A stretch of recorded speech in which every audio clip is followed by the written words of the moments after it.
is I. Speak up.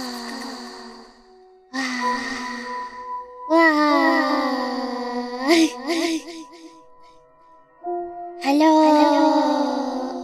I am Kirispica. Spooked? Yes. Super scary. Okay, anyway, hi. Hello. I turned on the scary BGM for this. I hope you like it. It is super duper scary. Wait, let me free you guys. Put you guys up here. Nah, there you go. Hello. What is the background? You don't need to know where I am, okay? Let's just say I am at an abandoned building, okay? The abandoned hospital, yeah, getting ready to dissect some abandoned bodies. Yeah, it's scarier because it's AI generated. Okay. Don't look too closely or you might get spooked by the strange looking lines that don't really make much sense. Yeah, so welcome. We are going to be reading some scary stories. I was wondering where we can add our spooky stories at. I mean, if you have a personal spooky story, you can write it in chat, okay? But it was in the description. You can marshmallow the spooky story, or you can just let me know in chat, okay? Yeah. How do you hear a breathing sound behind me? Are you okay? Wait, is this a challenge? Are you trying to get me scared? Me? I don't get scared of anything, okay? Nothing. I don't know if the BGM is too loud, okay? Maybe it might be. It doesn't sound that loud, but then again, I'm not directly listening to it. Oh my god. Maybe it is a little loud. There you go. Don't look behind you. I'm looking. I don't see anything. You guys are gonna have to try harder. I have nerves of steel. They're so steel that people want to steal them. They're rob a bank's nerves. What am I saying? It's a ghost, you can't see it. I'm sorry, that's kind of lame. Ghost, wherever you are, you're lame. You're so weak, I can't even see you. Make yourself visible. Come on. You saw something move behind me? No, I think the bigger question I have is why is there a green line on the left side? You see that as well, right? I don't know why it's looking like that. Maybe it's just the feature of this. Oh yeah, it is. Okay, let's use this atmospheric TV mode. What about this one? It looks pretty retro. Oh, I don't know which filter is better. They're all pretty cool. Yeah. Actually, I know how to make myself scarier. Okay, I'm gonna remove my eyes. Are you ready? Okay. This is gonna be super spooky. Alright? Nothing scarier than missing pupils. Okay, so I have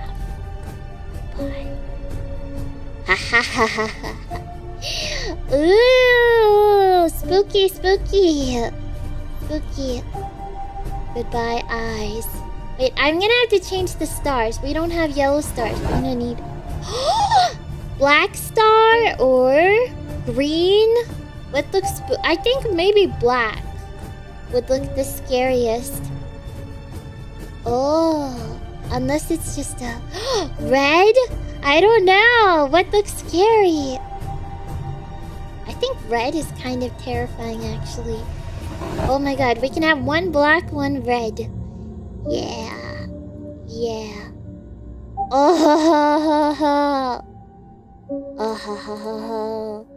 Oh yeah, this is evil. I'm evil. Evilspica.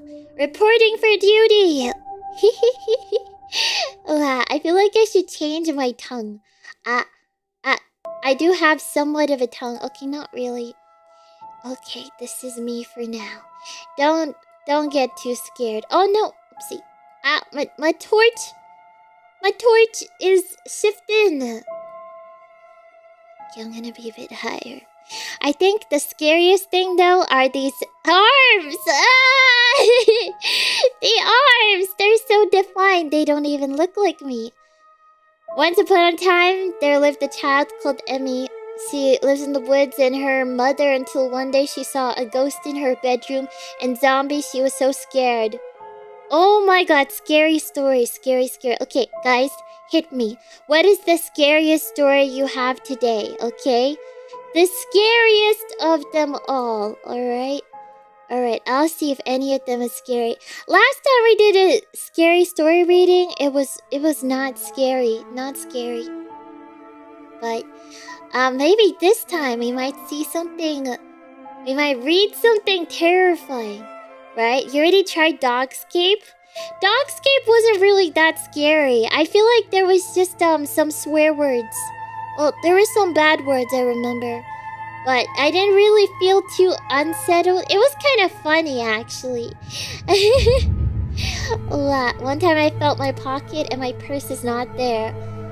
What? Only one time? That's only happened one time? That's kind of impressive. Oh, what if I change the color of the whites of my eyes? Wow. You're pregnant? You're pregnant and I'm the father. What am I to do? No! No!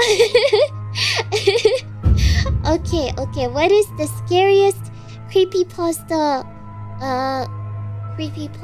that we can find? Oh, okay. This is not a scary update, but it is just a normal update. I got the watermelon game working. I was testing it just before this stream and it works. I'm so excited to play it tomorrow. Try rule of horror? What is rule of horror? Is that a story? Ew. Okay, let me have a little look. Okay. What if I search up the creepiest stories ever? Suico infection? Yeah, I really am so excited to play. Wow. Getting Suico gave us so much trouble, JP account and all that. Yeah, don't worry, I have it ready though. I have the game. So, wow. So excited. Aren't most creepypasta plain goofy? Wait, I thought it was supposed to be scary. Then where am I supposed to find a real scary story? Okay, how about let's read a fairy tale, okay? Scariest fairy tale. I kind of want to read a fairy tale, right? What? 6 creepiest fairy tales. Ew. The most disturbing ones. Alright, let me have a look. What? But these are just Frog King. I feel like a lot of fairy tales have people getting their eyes poked out. They're actually kind of violent, okay? Aside from the Disney ones, they're a bit violent.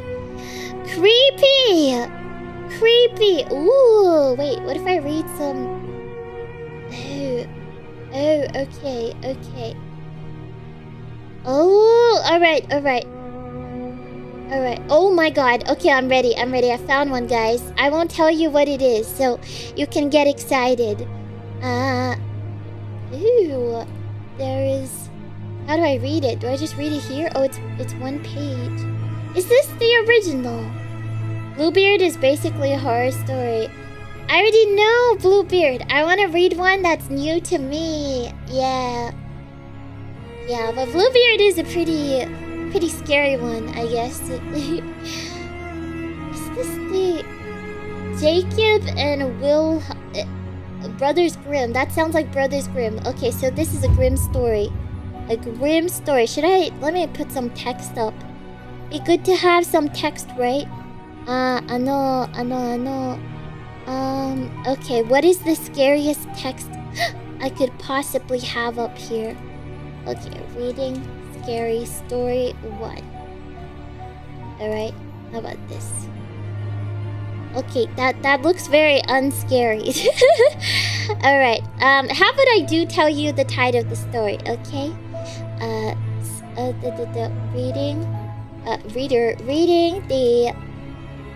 Reading the Robber Bridegroom by the Brothers Grimm, by the Brothers Grimm, okay? This is by the Brothers Grimm. Okay. Ooh, it's a German fairy tale. Okay. Oh my god, so good. Currently reading the Robber Bridegroom. Okay, let me make that sentence longer. We are currently... I am... Do I say I am, or is it... I am currently reading. How about that? Is that menacing? Is it? Like, I should make the text a bit... I'm gonna drag it out. Come on. It has to, like, fit the entire section. No! This is too difficult! Why? Why? No! I hate this. No, it's just a little bit too small to fit. I can't control it, guys. I can't. Okay. Tanuki Raid. Oh my god. Welcome. Thank you so much for the raid. Thank you. I hope you had a good stream. What did you guys get up to? Zion? Is that how... I say it. I don't know if I'm saying your name right. So, welcome. Welcome to the stream. Oh, I think it's... it's perfect! It's perfect. I did it. Oh, wait, guys. I just had the best idea ever. Okay? This is what I do to make the text work. Okay? Space. I have space here. Space there. Okay, and then I just copied the space over. Okay, now I need to add more spaces. This is so difficult. I did not account for this. Okay. I need to add just a few more spaces. Okay, hopefully. There we go. We are ready. It's centered, I think. Okay, guys, we're ready to read the story. You're testing a soft-spoken stream ASMR. Oh, testing it. Sugoi. I hope you enjoyed your stream. Yeah. Oh, can't wait to hear some scary stories. Me too. I've never read this story before, so I shall start it. Yeah, I hope you enjoy your time here. Thank you. Alright. Speak of ASMR 1? I don't think I can do ASMR, alright? I should only do ASMR if I know about it. I don't think I am passionate about ASMR enough to justify doing ASMR, you know?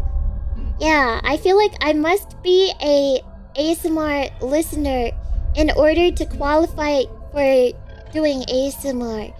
Yeah, otherwise I'm like a fake fan. Suisusuki, thank you! Thank you so much. Thank you for the gift of memberships. Thank you. Arigato. Thank you. Okay, without further ado, let us do this. Okay. Oh, I'm gonna be a bit lower down. Alright. We're gonna read this story. Should we have some echo? What do you think? A little bit of echo? I think that's a lot of echo. Okay. A teensy bit of echo. Just to make it atmospheric, you know? Tuna, thank you. Thank you for the gift of memberships. Arigato. Thank you for the spooky effect. Okay. Let's get into it. We echo. So this story is The Robber Bridegroom by Jacob and Wilhelm Grimm. Okay? Once upon a time, there was a miller who had a beautiful daughter. When she came of age, He wished that she was provided for and well married.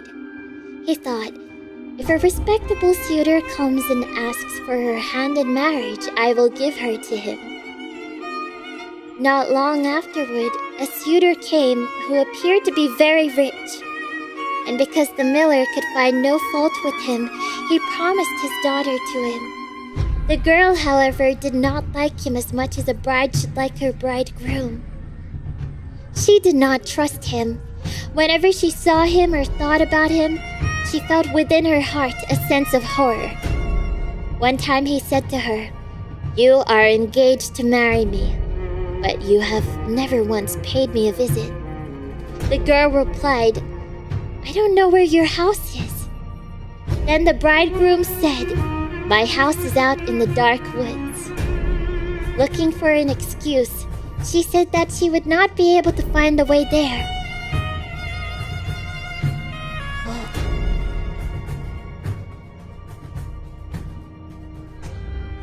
The bridegroom said, "Next Sunday you must come out to me. I have already invited guests. I will make a trail of ashes so that you can find your way through the woods." When Sunday came, it was time for the girl to start on her way. She became frightened, although she herself did not know exactly why. In order to mark the path, she filled both her pockets full of peas and lentils.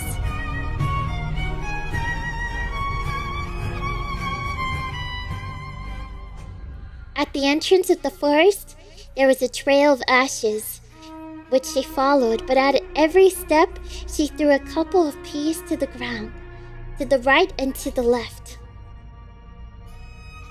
She walked almost the whole day until she came to the middle of the woods, where it was the darkest. There stood a solitary house.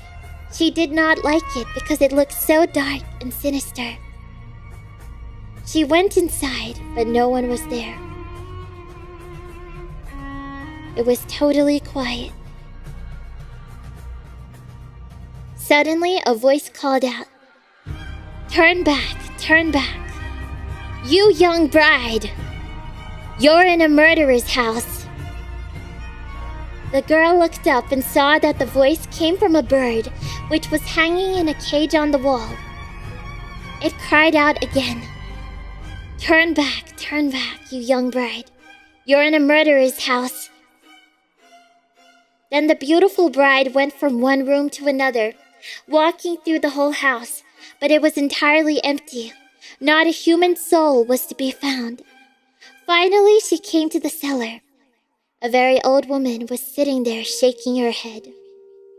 "Could you tell me," said the girl, "if my bridegroom lives here?" "Oh, you poor child," replied the old woman.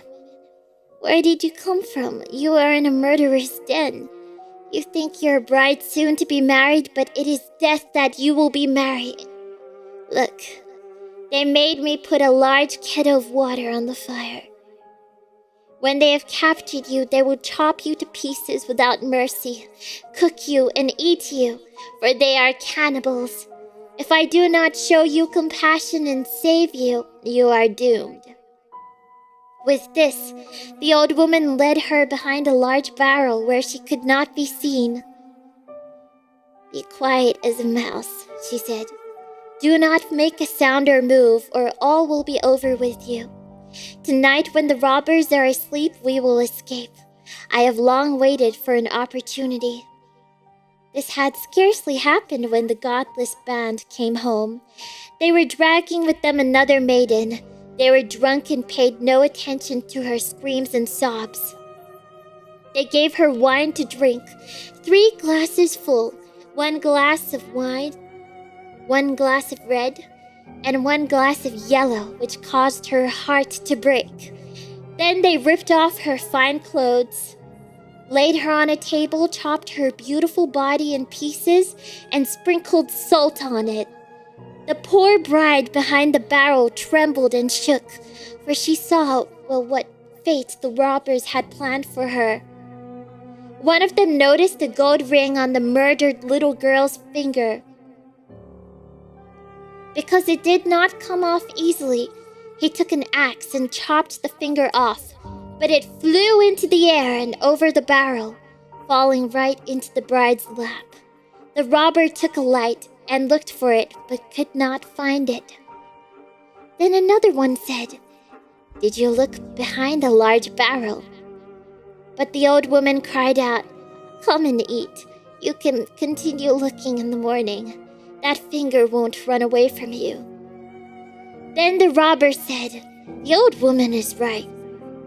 They gave up their search and sat down to eat. The old woman poured a sleeping potion into their wine, so that they soon lay down in the cellar and fell asleep, snoring. When the bride heard them snoring, she came out from behind the barrel and had to step over the sleepers, for they lay all in rows on the ground. She was afraid that she might awaken one of them, but God helped her, and she got through safely. The old woman went upstairs with her, opened the door, and they hurried out of the murderer's den as fast as they could. The wind had blown away the trail of ashes, but the peas and lentils had sprouted and grown up, and showed them the way in the moonlight. They walked all night, arriving at the mill the next morning. Then the girl told her father everything, just as it had happened. When the wedding day came, the bridegroom appeared. The miller had invited all his relatives and acquaintances. As they sat at the table, each one was asked to tell something. The bride sat still and said nothing. Then the bridegroom said to the bride, "Come, sweetheart, don't you know anything? Tell us something like the others have done." She answered, "Then I will tell about a dream. I was walking alone through the woods when finally I came to a house. Inside there was not a single human soul. But on the wall there was a bird in a cage. It cried out, 'Turn back, you young bride. You are in a murderer's house.' Then it cried out the same thing again. 'Darling, it was only a dream.' Then I went through all the rooms. They were all empty, and there was something so eerie in there. Finally, I went down into the cellar, and there sat a very old woman, shaking her head. I asked her, 'Does my bridegroom live in this house?' She answered, 'Alas, poor child, you have gotten into a murderer's den. Your bridegroom does live here, but he intends to chop you to pieces and kill you, and then he intends to cook you and eat you.' Darling, it was only a dream. After that, the old woman hid me behind a large barrel. I had scarcely hidden myself there when the robbers came home, dragging a girl with them. They gave her 3 kinds of wine to drink, white, red, and yellow, which caused her heart to stop beating. Darling, it was only a dream. After that, they took off her fine clothes and chopped her beautiful body to pieces on a table, then sprinkled salt on it. Darling, it was only a dream. Then one of the robbers saw that there was still a ring on her ring finger. Because it was hard to get the ring off, he took an axe and chopped off the finger. The finger flew through the air behind the large barrel and fell into my lap. And here is the finger with the ring." With these words, she pulled out the finger and showed it to everyone who was there. The robber, who had, during this story, become white as chalk, jumped up and tried to escape, but the guests held him fast and turned him over to the courts. Then he and his whole band were executed for their shameful deeds. The end. Okay, well... Okay, well, that was actually a happy ending, wasn't it? That was quite positive, you know? That was the Robber Bridegroom, so... I did not think there would be a happy ending. I thought this would be a Bluebeard. Justice was served, so that guy was going around marrying loads of ladies and then chopping them up with his besties to turn them into like stew and steak, human steak, because they were cannibals. Wow, okay. What do you think? How would you rate that on the scary meter, okay? What would you rate that? Also, you guys were saying that the VGM was too loud, so I was trying to adjust it while I was reading this story, but I don't know. I don't know how loud it was. I'm sorry if it was too loud. Is the level okay now, though? I've made it very quiet. Yummy out of 10? Gore out of 10? Why is the old lady just there? I don't know. Maybe she was like their grandmother or something. She was the one who helped all those people out. Steak? 7 out of 10? 9 out of 10? Good story? Good story? Okay. Was it scary? Did it scare you? Okay. Let's do a poll, okay? Did the robber... Okay, did the robber bridegroom... bridegroom scare you? Yes or no? For me, I would say no, but, what? BGM had me super immersed. Oh, what I really liked was that the BGM dropped. Like, it calmed down exactly at the right moment. Earlier in the story, I thought that was great timing. It's very exciting. Got you hungry? Don't tell me you're a cannibal. Not good. Not good. Okay, so I'm looking at a list. Okay,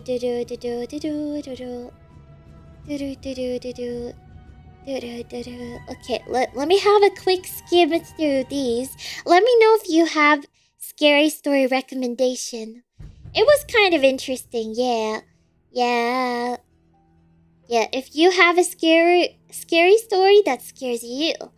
Tenacity, thank you. Support for Speakers. Speakers love Speakers life. Wow, thank you.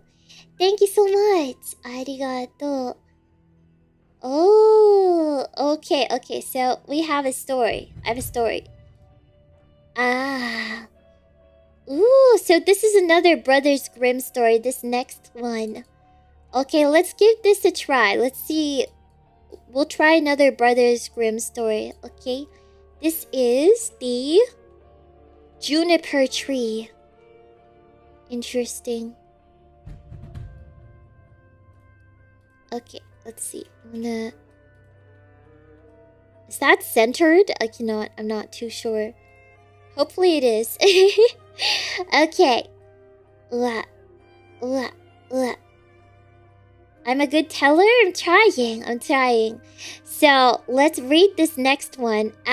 How's the BGM volume? Is it good? The thing is, it changes so much. What if I put, like, two compressors? I'll see. Maybe I will manually adjust it. Wait, how do I do this? Oh, okay. That's not manually adjusting it. Okay. Maybe I'll make my headphones sound a bit louder. Because I don't think I hear it as loudly as you guys do. Volume is okay? Okay. Sure. Let's see. Okay, let's read this story. I'll turn on the echo. Echo. Alright. This is The Juniper Tree by the Brothers Grimm. Okay, get ready to rate this story later. We'll see if this spooks you or not. Spooky or not spooky. Long ago, at least 2,000 years, there was a rich man who had a beautiful and pious wife, and they loved each other dearly.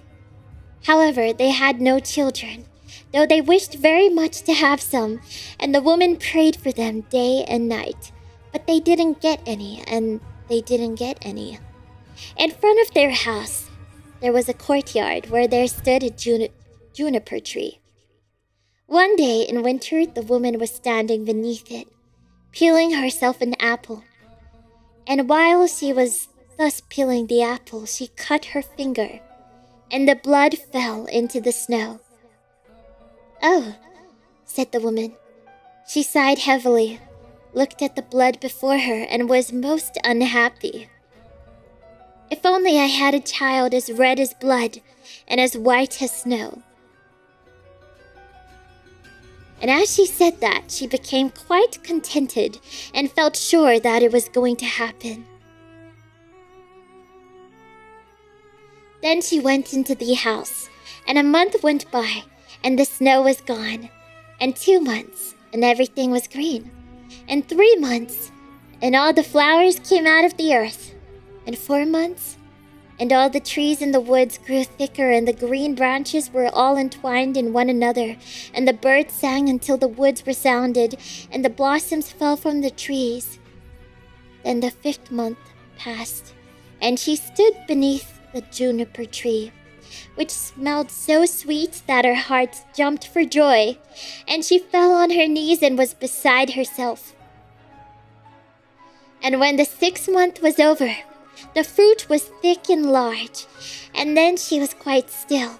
And after the 7th month, she picked the juniper berries and ate them greedily. Then she grew sick and sorrowful. Then the 8th month passed, and she called her husband to her and cried and said, "If I die, then bury me beneath the juniper tree." Then she was quite comforted and happy, until the next month was over, and then she had a child, as white as snow and as red as blood. And when she saw it, she was so happy that she died. Her husband buried her beneath the juniper tree, and he began to cry bitterly. After some time, he was more at ease. And although he still cried, he could bear it. And some time later, he took another wife. He had a daughter by the second wife, but the first wife's child was a little son, and he was red as blood and as white as snow. When the woman looked at her daughter, she loved her very much, but then she looked at the little boy, and it pierced her heart, for she thought that he would always stand in her way, and she was always thinking how she could get the entire inheritance for her own daughter. And the evil one filled her mind with this until she grew very angry with the little boy, and she pushed him from one corner to the other and slapped him here and cuffed him there until the poor child was always afraid, for when he came home from school there was nowhere he could find any peace. One day the woman had gone upstairs to her room when her little daughter came up too and said, "Mother, give me an apple." "Yes, my child," said the woman, and gave her a beautiful apple out of the chest. The chest had a large, heavy lid with a large, sharp iron lock. "Mother," said the little daughter, "is brother not to have one too?" This made the woman angry, but she said, "Yes, when he comes home from school." When from the window she saw him coming, it was as though the evil one came over her, and she grabbed the apple and took it away from her daughter, saying, "You shall not have one before your brother." She threw the apple into the chest and shut it.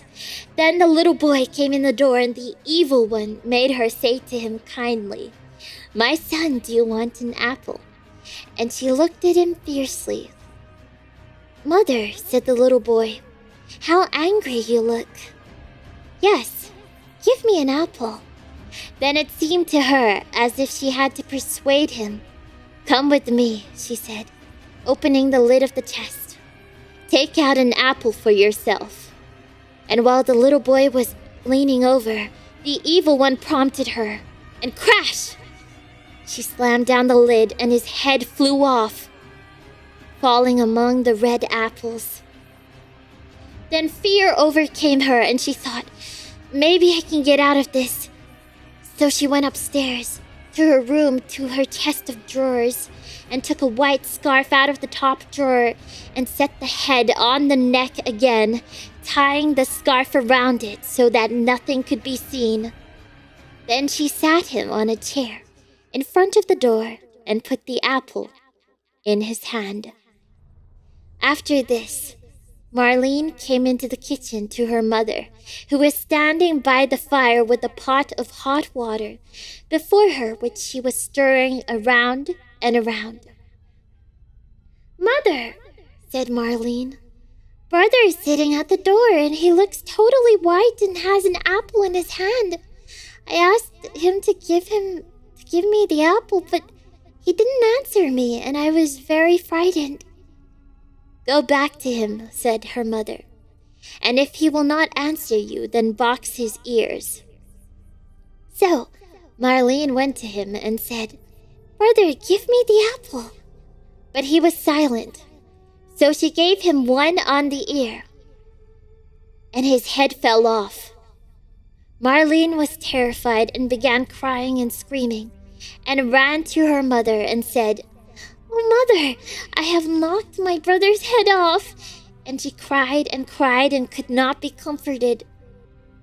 "Marlene," said the mother, "what have you done? Be quiet and don't let anyone know about it. It cannot be helped now. We will cook him into stew." Then the mother took the little boy and chopped him in pieces, put him in the pot, and cooked him into stew.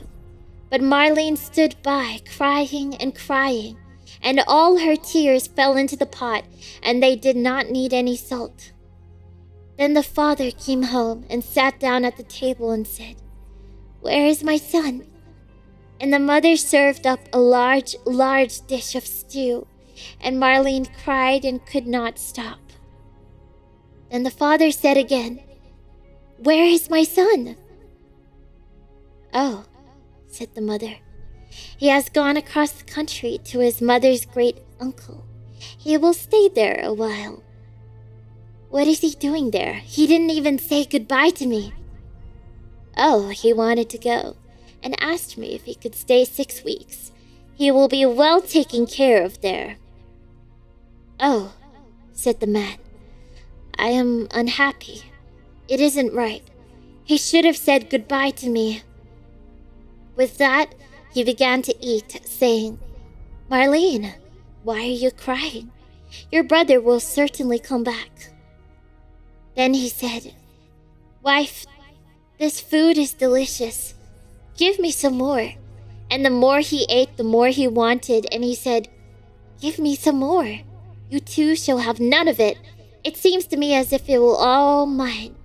And he ate and ate, throwing all the bones under the table until he had finished it all. Marlene went to her chest of drawers, took her best silk scarf from the bottom drawer, and gathered all the bones from beneath the table and tied them up in her silk scarf, then carried them outside the door, crying tears of blood. She laid them down beneath the juniper tree on the green grass, and after she had put them there, she suddenly felt better and did not cry any more. Then the juniper tree began to move. The branches moved apart, then moved together again, just as if someone were rejoicing and clapping his hands.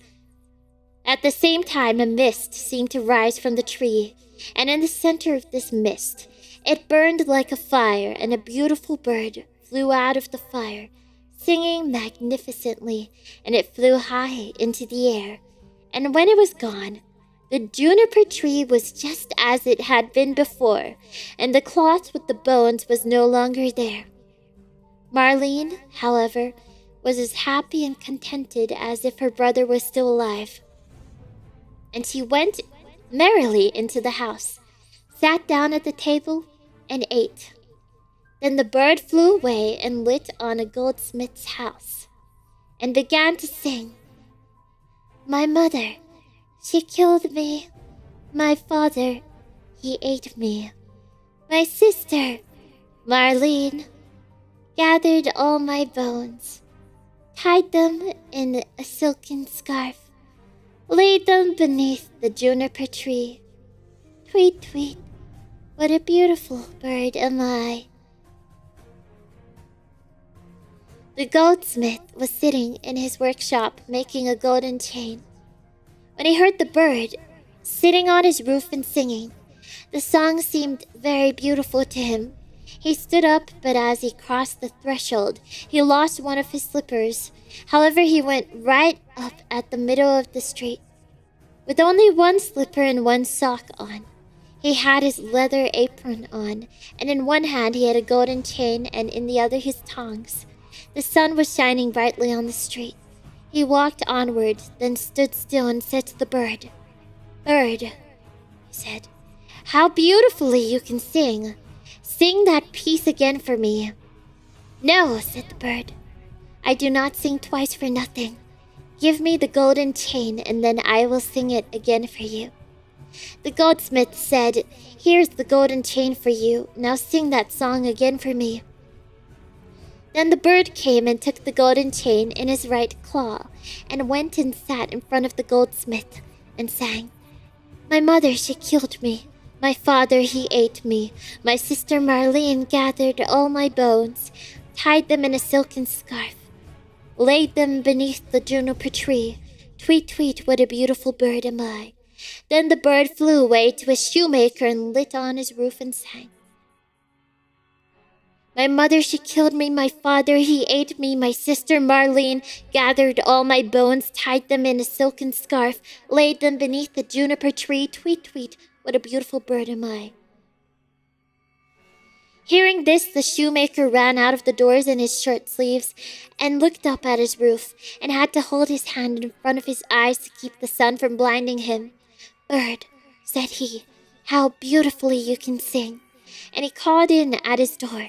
Wife, come outside. There is a bird here. Look at this bird, he certainly can sing. Then he called his daughter and her children and the journeyman and the apprentice and the maid, and they all came out into the street, and looked at the bird and saw how beautiful he was, and what fine red and green feathers he had, and how his neck was like pure gold, and how his eyes shone like stars in his head. Bird, said the shoemaker, now sing that song again for me.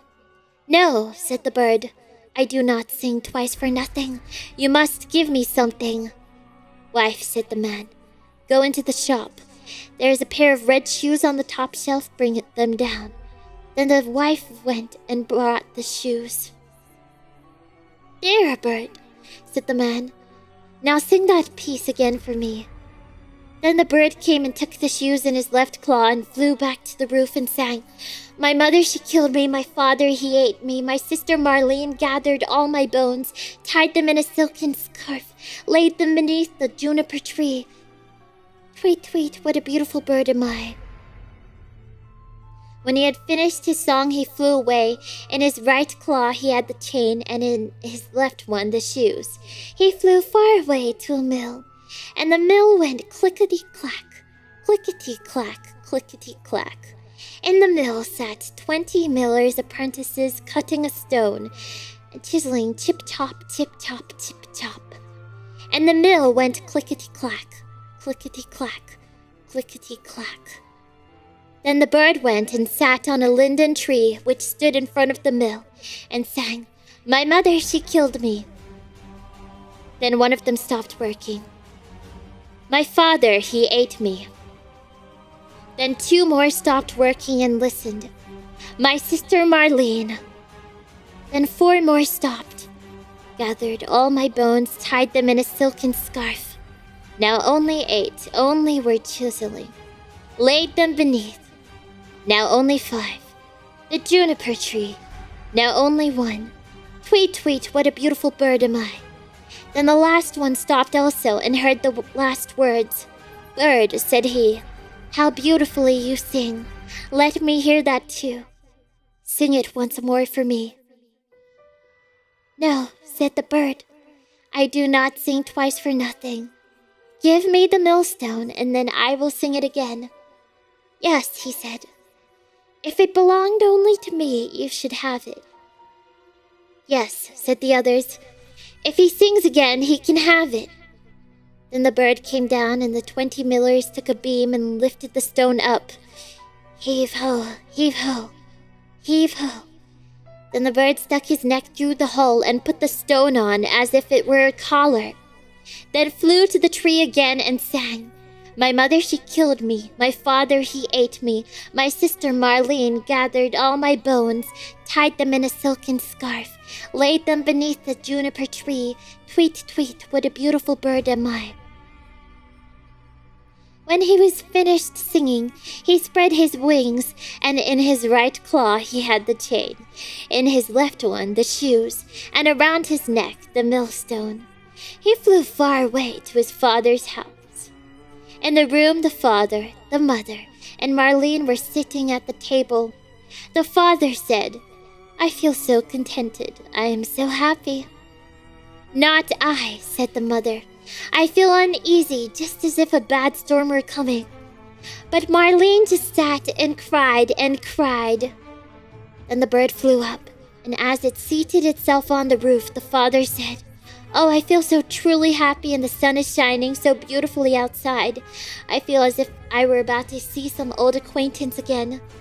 "Not I," said the woman. "I am so afraid that my teeth are chattering, and I feel like I have fire in my veins."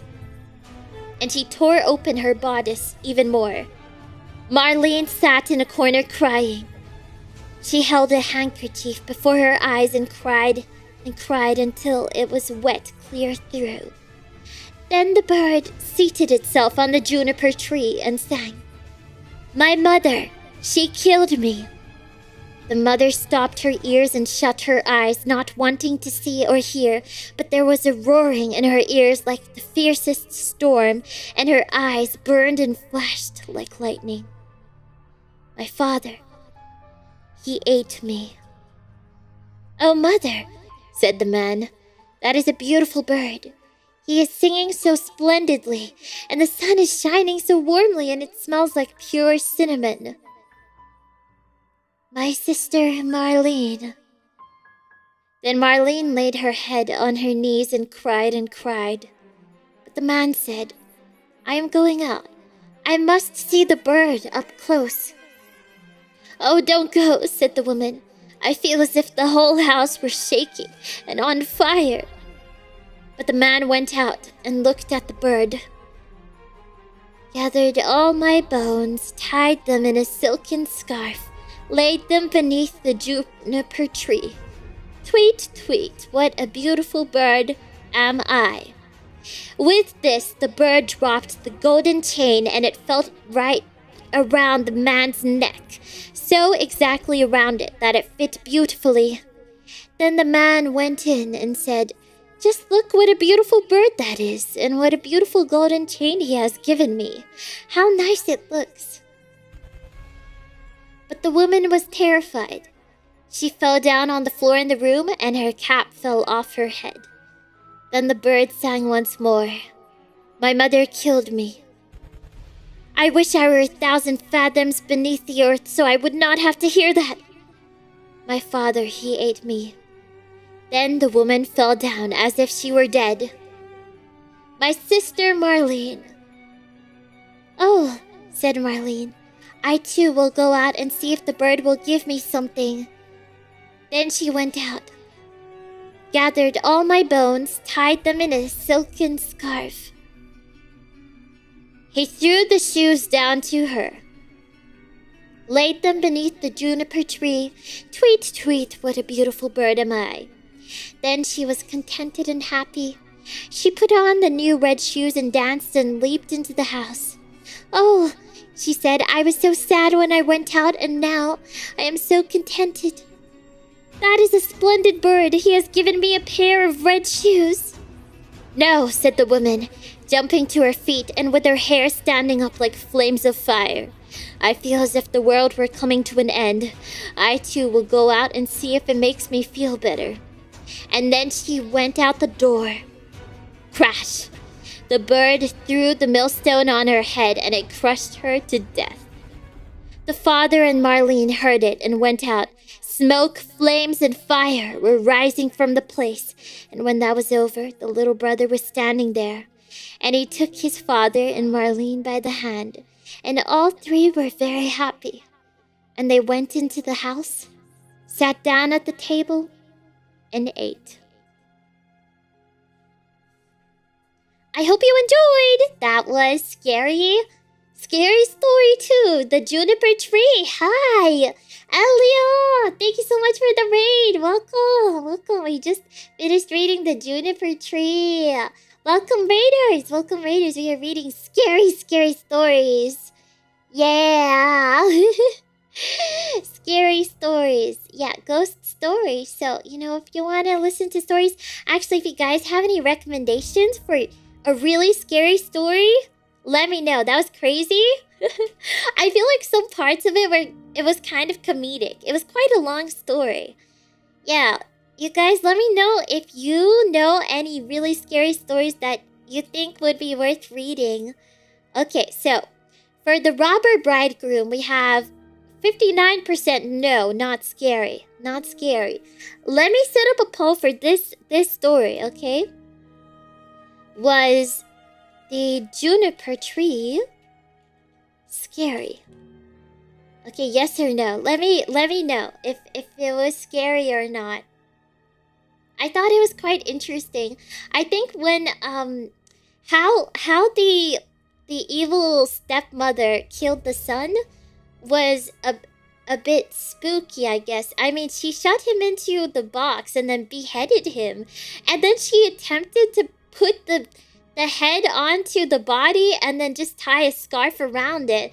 And then the terrible thing is that she instructed her daughter to go to the body and be like, oh, just check it out.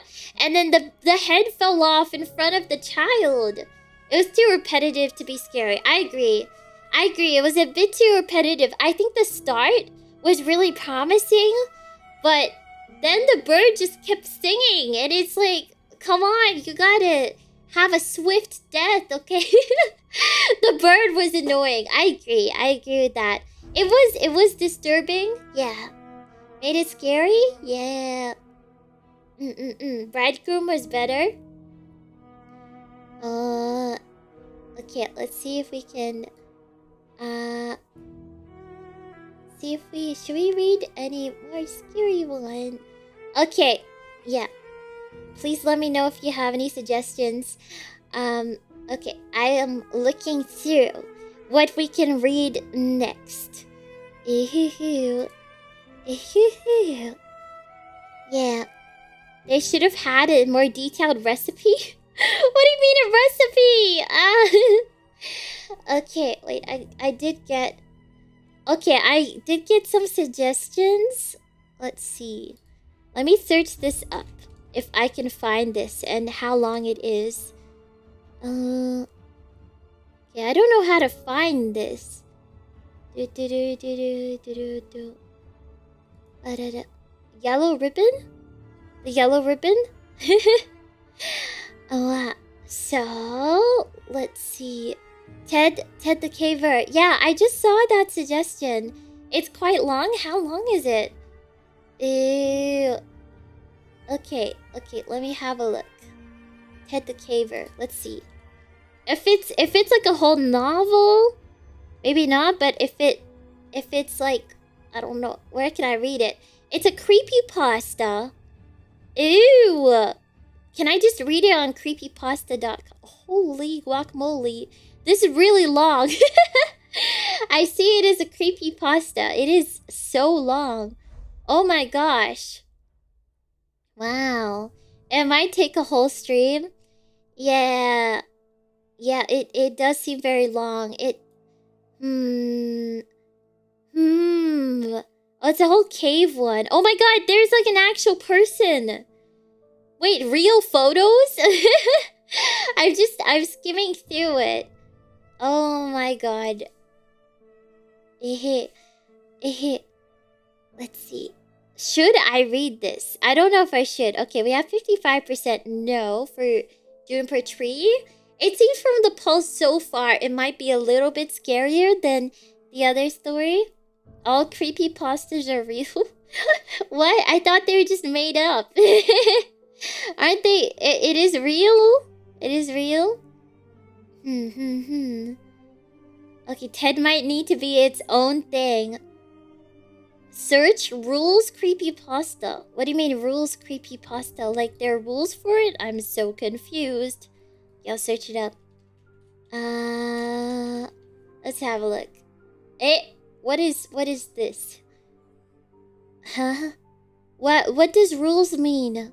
Does it mean something? It doesn't mean anything bad, right? I don't know what that means. What is rules? Rules scare me? Like a set of rules in a place of jobs. What is rules? It's a genre of creepypasta where the author writes some rules they need to follow. Huh? Okay. The puppy in the basement. Oh my god. Okay, I'll search it up. Puppy in the basement. Creepypasta. Okay. Is this on Wattpad? Is this a Wattpad story? Ooh. The Haunting of Bull House? Wait. No, I love The Haunting of Hill House. I don't know. Wait, you got it right the first time. Why did you write it the second time? Oh, yeah, I love The Haunting of Hill House, but it's not a story, right? Unless it is a book, but I love that show. I think it's incredible. You guys should watch it. If you do like that stuff, I think it's like I think my favorite horror show. I think it's just all around made really well. Plus they have like throughout the show they add in like a lot of hidden ghosts, which is really cool. It has a really great story.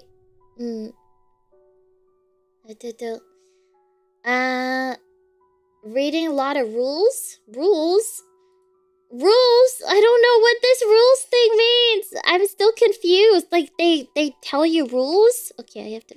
What is rules? What is rules? I still don't fully get it. Okay. A Bell Witch. Let me have a look. Bell Witch Haunting. Oh, it's a film. Oh my god. But we're looking. Whoa. We're looking for a story, okay? Ooh. Yeah, of course. Feel free to suggest things. I just need to look at it. Let me have a look. Eh? How do I find it? Is this a creepypasta? Oh, it's a story. How do I find it on the official creepypasta website? Is this a stairs in the woods? Which one? Oh, I don't know how to find it. Maybe I should only search onto the creepypasta site. Protagonist in story gets a list that they have to follow to do a job. Oh my god. Okay. Maybe we'll try a rules one. Alright. Do you recommend a rules one though? Because there's so many. Should I just read the most recent one? Isn't it better to read the oldest one? Because then it's it's scarier because it's older. I don't know how that works. Just choose the one you're interested in. Okay. I don't know. Special workplace rules that you have to follow to survive. Okay. I'm just gonna click on the latest one then. Okay. Estimated reading time. Estimated reading. Hey, they didn't even spell corpse right. What the heck? I'm not reading that one. The first thing I see is they misspell corpse. Okay, I don't need that. I'm gonna click on famous creepypasta. Alright. Ooh, these are the famous ones. Okay, let's see. I'm gonna go with the number one creepypasta. Oh my god. Let's see. With the highest rating. Okay, I'm sorting by highest rating. Okay. It's one of these. Let's see what this one is. It's a slasher. I don't know Ticci Toby. Have you guys heard of this? Do you know what Ticci Toby is? I hope there's like no swear words. I'm scared.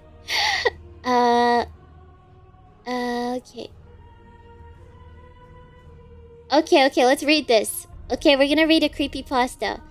Okay, I'm a bit worried. But let's see. Okay, I'm currently reading Ticci Toby. This is from March, 2015.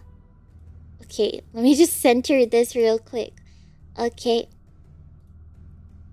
Oh, that is so not centered. Okay. Okay, maybe this is more centered. I'm here for the eyebrows. Thank you. Thank you. Thank you, Captain. Arigato. Thank you for the super chat. Alright. Okay, let's see. Let's read Ticci Toby, the most highest rated creepypasta on the creepypasta website. Alright, are you excited? Are you excited? Are you excited, everybody? Let's get this going. Echo. Echo. Echo. Is there echo? Echo. Ah, there's no echo. Echo. Ah, there's the echo. Echo. Alright, we're ready. Let's go. Let's go. I'm gonna read through this. Captainers, welcome to Wispicles. Thank you. Thank you for joining. Arigato. Okay. Alright.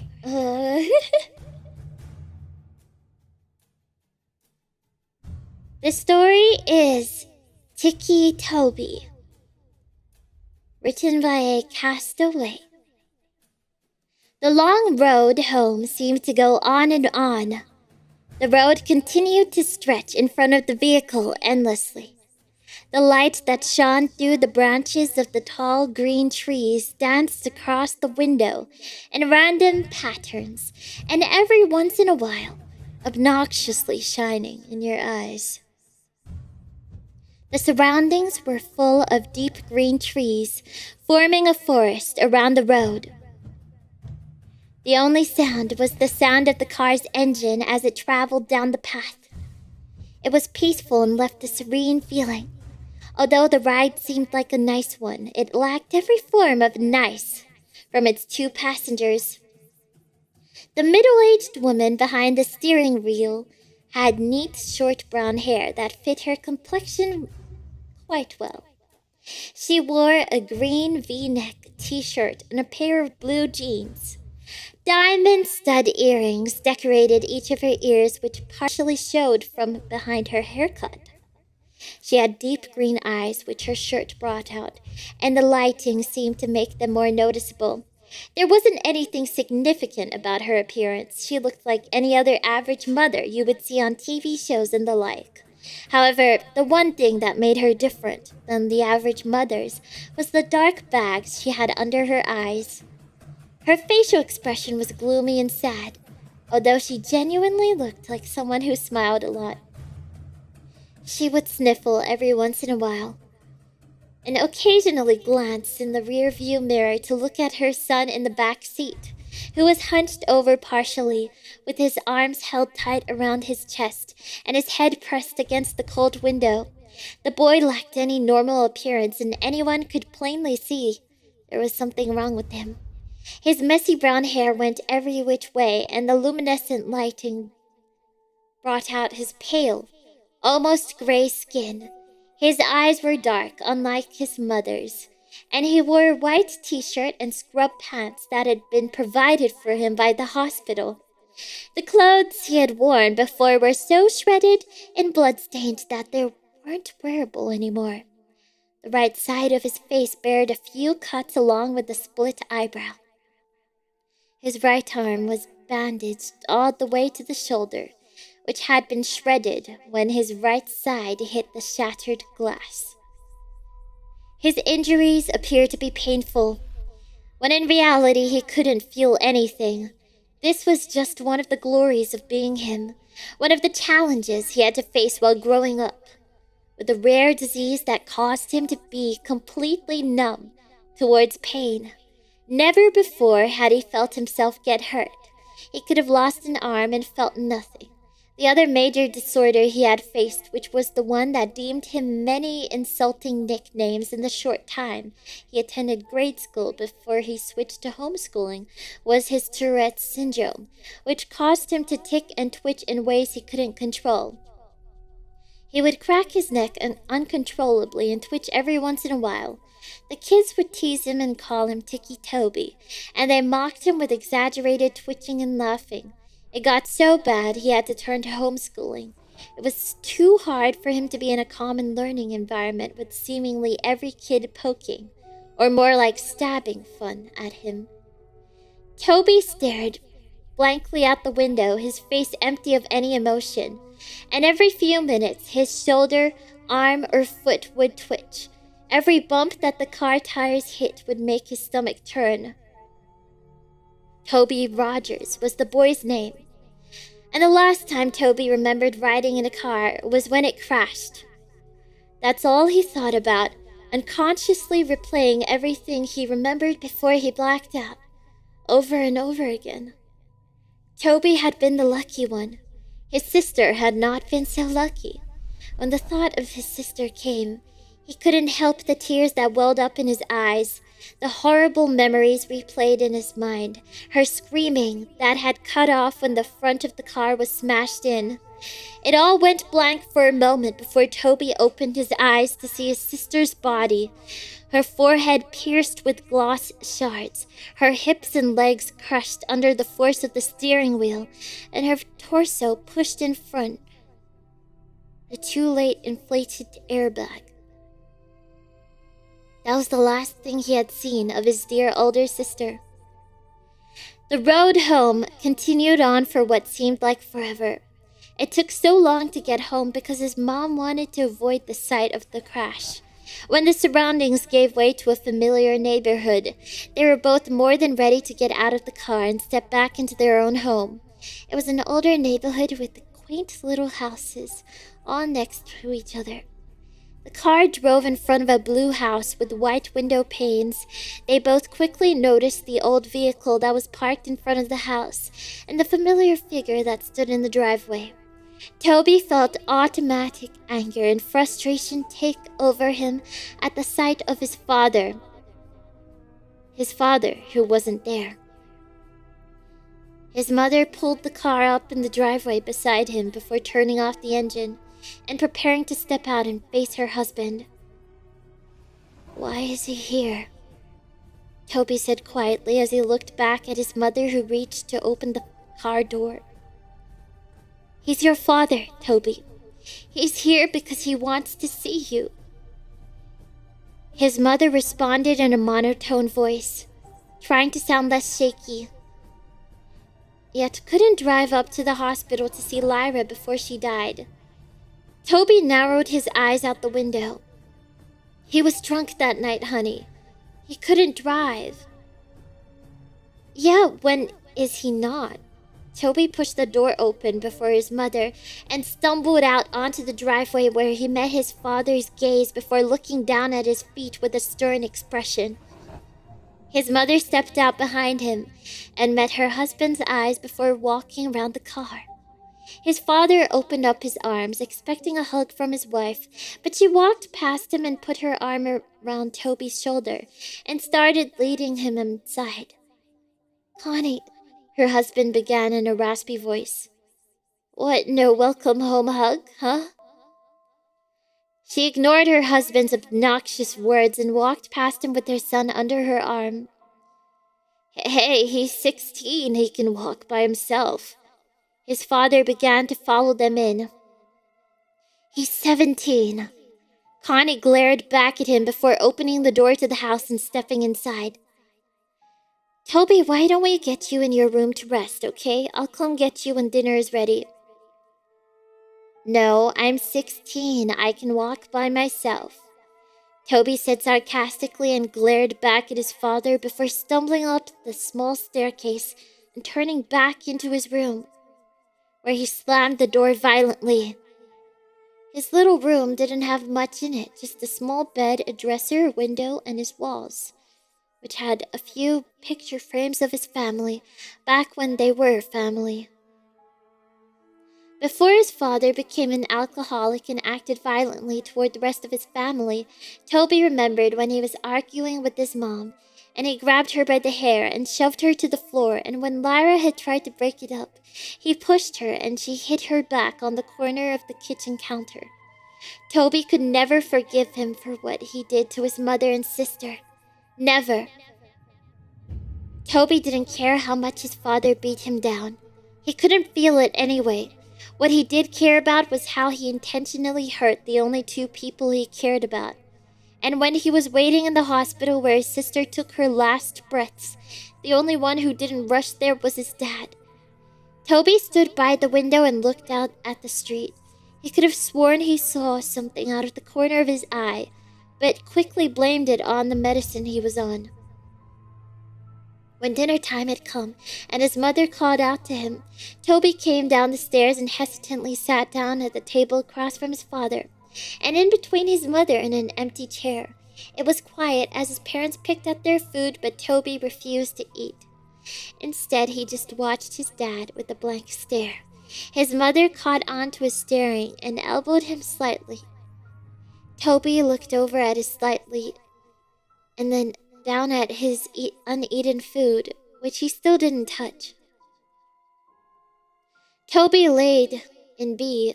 He pulled his covers over his head and stared at the window. He was tired, but there was no way he would fall asleep. He couldn't. There was too much to think about. He had been debating on whether or not to follow his mother's directions and forgive his father, or continue holding a grudge with this boiling hatred. He heard his door creak open and his mother padded into the room and sat on the bed next to him. She reached over and rubbed his back, which had been turned to her. "I know it's hard, Toby. Trust me. I understand. But I promise you it will get better," she said softly. "When is he gonna leave?" Toby said with an innocent tone in his shaky voice. Connie let her gaze fall down to her feet. "I don't know, honey. He's staying as far as I know," she replied. Toby didn't respond. He just continued to look forward at the wall, holding his damaged arm near his chest. After a few minutes of silence, his mother sighed before she leaned in to kiss his cheek and stood up to walk out of the room. "Good night," she said as she closed the door. The hours passed slowly, and Toby couldn't quit tossing and turning. Every time he let his imagination take over, he heard the screeching of tires, the screaming of his sister, and he would uncontrollably jerk in bed. He threw off his cover and, lying on his back, he pulled his pillow over his face and cried into it. He could hear his own pitiful weeping. He would have been screaming and crying if he didn't press his pillow over his face. After a few seconds, he threw the pillow off his face and sat up, hunched over, holding his head and breathing roughly, tears streaming from his eyes. He couldn't help but cry. He tried to keep it in, but he couldn't stop the whining and whimpering as he sat there shaking. He inhaled before he stood up and walked around his bed to the window and peered out, taking deep breaths, trying to calm down. He rubbed his eyes and looked out at the group of tall pine trees across the street. He stopped suddenly, and his gaze slowly centered on something standing under the streetlight. He heard ringing in his ears and couldn't look away. The figure stood beside the streetlight, about 2 feet shorter than it did, long arms draped at its sides, as it stared up at him with non-existing eyes. The figure had no facial features to speak of, no eyes, no mouth, no nose. Yet it held Toby's hypnotized stare, seemingly peering into his very being.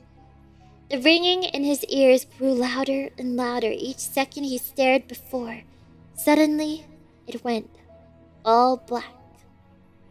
The next morning, Toby woke in his bed. He felt different. He wasn't tired. Not at all. And when he consciously woke up, it felt like he had been lying there awake for hours. He had no thoughts flowing through his mind. He sat up slowly and stumbled over to the wall. But when he stood, he automatically felt dizzy. He stumbled to the doorway and walked down to the stairs. His parents were sitting at the table. His father was tuned into the small TV that sat at the countertop, and his mother was reading the newspaper. She quickly looked over when she felt Toby's presence looming behind her. "Well, good morning, sleepyhead. You've been sleeping forever." She greeted him with a hesitant smile. Toby slowly looked over at the clock and noticed that it was 12:30 p.m. "I made you breakfast, but it got cold. I was going to wake you, but I felt you needed sleep." Her expression fell from happy to worried as her son resisted responding to her. "Are you all right?" Toby stumbled over and sat by his father. He felt as if he was on idle and had no control over his actions. He was seeing everything he did, but it didn't register in his brain properly. He reached out to his father's arm, but his hand ended up getting slapped. His father turned to him abruptly and pushed his chair over with his foot. "Don't touch me, boy," he yelled. His mother stood up. "All right. Knock that off. Knock that off. That is the last thing we need." The days went by, and things continued on as they were. Connie spent most of her time cleaning the house, and her rude husband spent most of his time ordering her around. It was just like how it used to be before the crash. Toby never really left his room. He would sit by his bed and tremble. His mind would wander, but his thoughts changed too fast to be remembered. He would pace around his small room like a caged animal or stare out the window. The unhealthy cycle continued. Connie continued to be pushed around by her husband, being way too submissive to him, and Toby remained in his room. Before he could think twice, he would begin to chew on his hands, tearing the flesh from his fingers. He would gnaw his hands until they bled. When his mother walked in on him while he was doing so, she reacted horribly. She rushed him downstairs and grabbed the first aid kit, wrapping his hands in bandages. Afterward, she demanded that he wouldn't leave her side again. Toby isolated himself so much that he grew to hate being around others. His memory grew glitchy as well. He'd start missing memory of minutes, hours, days, and so on. He would begin talking nonsense about things completely unrelated to the conversations he would have. He'd go off about seeing things, sharks in the sink as he watched the dishes, hearing crickets in his pillows, and seeing ghosts outside his bedroom window.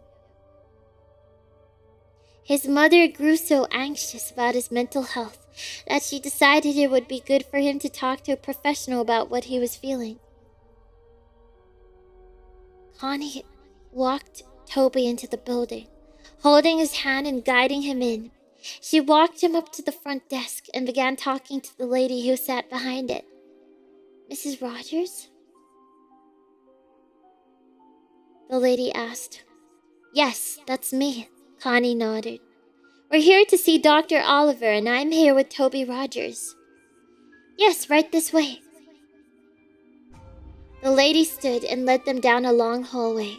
Toby looked at the framed artwork down the halls and tuned in to the sound of the lady's high heels on the hardwood floor. She opened the door to a room with a table and 2 chairs. "If we can get him to sit in here for a few minutes, I'll get the doctor," she smiled, and held the door open. Toby stumbled into the room and sat at the table. He looked over at his mother, and the lady before the door slowly shut behind them. He looked around the room before he held up his tightly bandaged hands and began to bite at the bandages to unwrap his hands. But he was interrupted as the door swung open and a young woman in a black and spotted dress with light blonde hair stepped in, holding a clipboard and a pen. Toby, she asked with a smile. Toby looked up at her and nodded. Nice to meet you.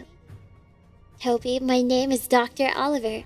She put her hand out for him to shake by hesitantly, pulled away, when she noticed his bandaged hands. Oh, she smiled nervously before clearing her throat and sitting in the chair across the table from him. So I'm going to ask you a few questions. Try to answer them as honestly as possible, okay? She placed her clipboard down on the table. Toby nodded slowly and held his restrained hands in his lap. How old are you, Toby? 17, he responded quietly. She wrote that down on the paper that was clipped to the clipboard. What is your full name? Toby Aaron Rogers. When is your birthday? April 28th.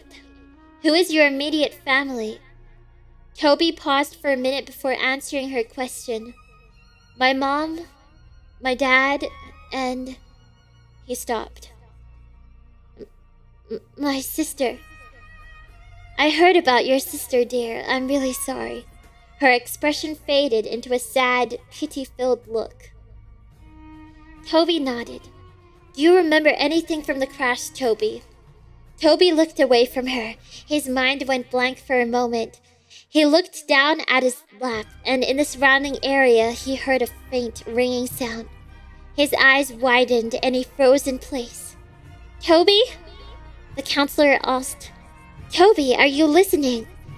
Toby felt a shiver go down his spine until he froze once again and slowly looked over at the little window through the door, where he saw it. A dark, featureless figure peering in at him. He stared, eyes widened, the ringing growing louder and louder until suddenly the loud voice of the counselor broke his trance. Toby! He yelled. Toby jumped and fell sideways out of his chair and backed up into the corner. Dr. Oliver stood up, holding her clipboard to her chest, a surprised look in her eyes. Toby met her eyes again, his breath hitching as he twitched. That night, Toby lay in bed. His eyes were dazed as he stared straight up at his ceiling. He could feel himself begin to doze off when he heard the scattering of footsteps down his hallway. He sat up and looked towards the doorway, his door wide open. There was no light. Everything was lit by the luminescent blue glow of the moon through his window, leaving a cold lighting. He stood up and slowly made his way toward the doorway when suddenly the door, which previously was wide open, slammed in his face.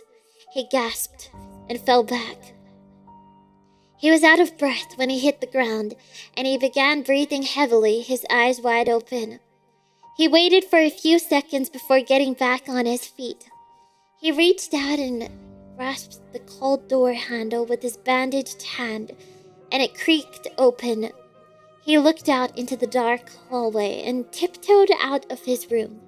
The window at the end of the hallway lit up the darkness with blue moonlight as he padded his way down. He could hear footsteps rustling around him, and faint giggling following pitter-patter of small feet, which sounded like a child had run in front of him, giggling and running around. The hallway was a lot longer than he remembered. It seemed endless, like the ride home from the hospital. He heard the door creak in front of him. Mom?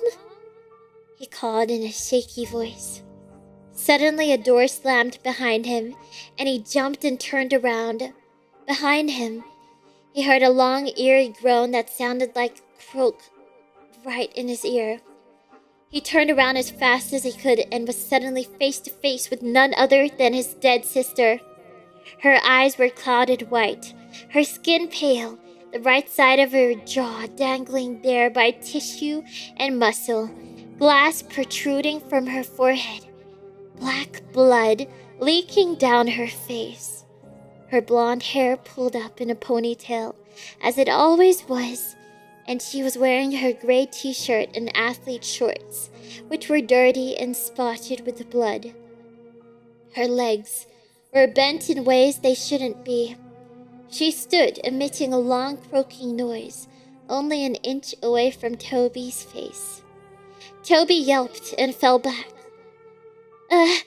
He started to crawl backward away from her, but he was unable to break the eye contact he held with her blank, dead eyes. He dragged himself backward until he backed up into something. He stopped for a second. Everything was dead silent except for his heavy breathing and crying. He slowly looked up to meet the blank face of a tall, dark figure, the same figure that stood over him now. Behind the tall, dark mass were rows of children, looking to range from 3 to 10 years old, their eyes completely black and dark black blood leaked from their eye sockets. He screamed and stood up as fast as he could, only to be tripped by dark black tendrils that wrapped around his ankle. He fell straight on his stomach and got the wind knocked out of him. He tried to scream, but he couldn't make a sound. He wheezed out before it all went black. Toby woke with a start. He screamed out and sat up as fast as he could, completely short of breath. He wheezed out and held his chest with his bandaged hands. It was just a dream, just a dream. He lay back down on his bed and rolled over on his side. It felt like against weight had been lifted off his chest as he took in deep breaths. He stood up and padded over to his window. He saw nothing. Nobody was out there. No ghosts, no figures, nothing. He heard the rustling and coughing of his father outside the doorway. His door was closed. He walked over and opened it, looking out into the hallway. Once again, he padded down the hallway and into the kitchen, where he found his dad standing and having a smoke in their living room. Toby waited for a second and watched him from around the corner before a burning feeling started deep in his chest. Deep, boiling anger overtook him. He heard the little imaginary voices in his head. Do it. Do it. Do it, they chanted. He turned away and held his arms. He felt like he actually had control over himself, unlike he did for the past few weeks since he got home from the hospital. He actually had complete thoughts for just moments before. The chanting of the little voices in his head clouded them. Kill him. He wasn't there. He wasn't there. Kill him. Kill him. They continued on. Toby trembled. No, he wasn't gonna do it. What, was he going crazy? No, he won't kill anyone. He can't. He hated his father, but there was no way he was going to kill him. That was it, the last thought he had before he fell into an idle state once again. The influence of the voices in his head was too much. He began to silently walk up behind his father. He reached over the counter to the knife in the case. He gripped it in his hand. He felt the sensation take over his chest. He let out a snicker.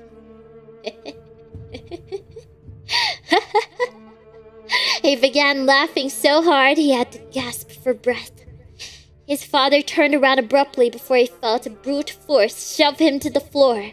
He grunted as the air was knocked out of him. What? He looked up at the boy who stood over him, grasping the kitchen knife in his hand. Toby, what are you doing?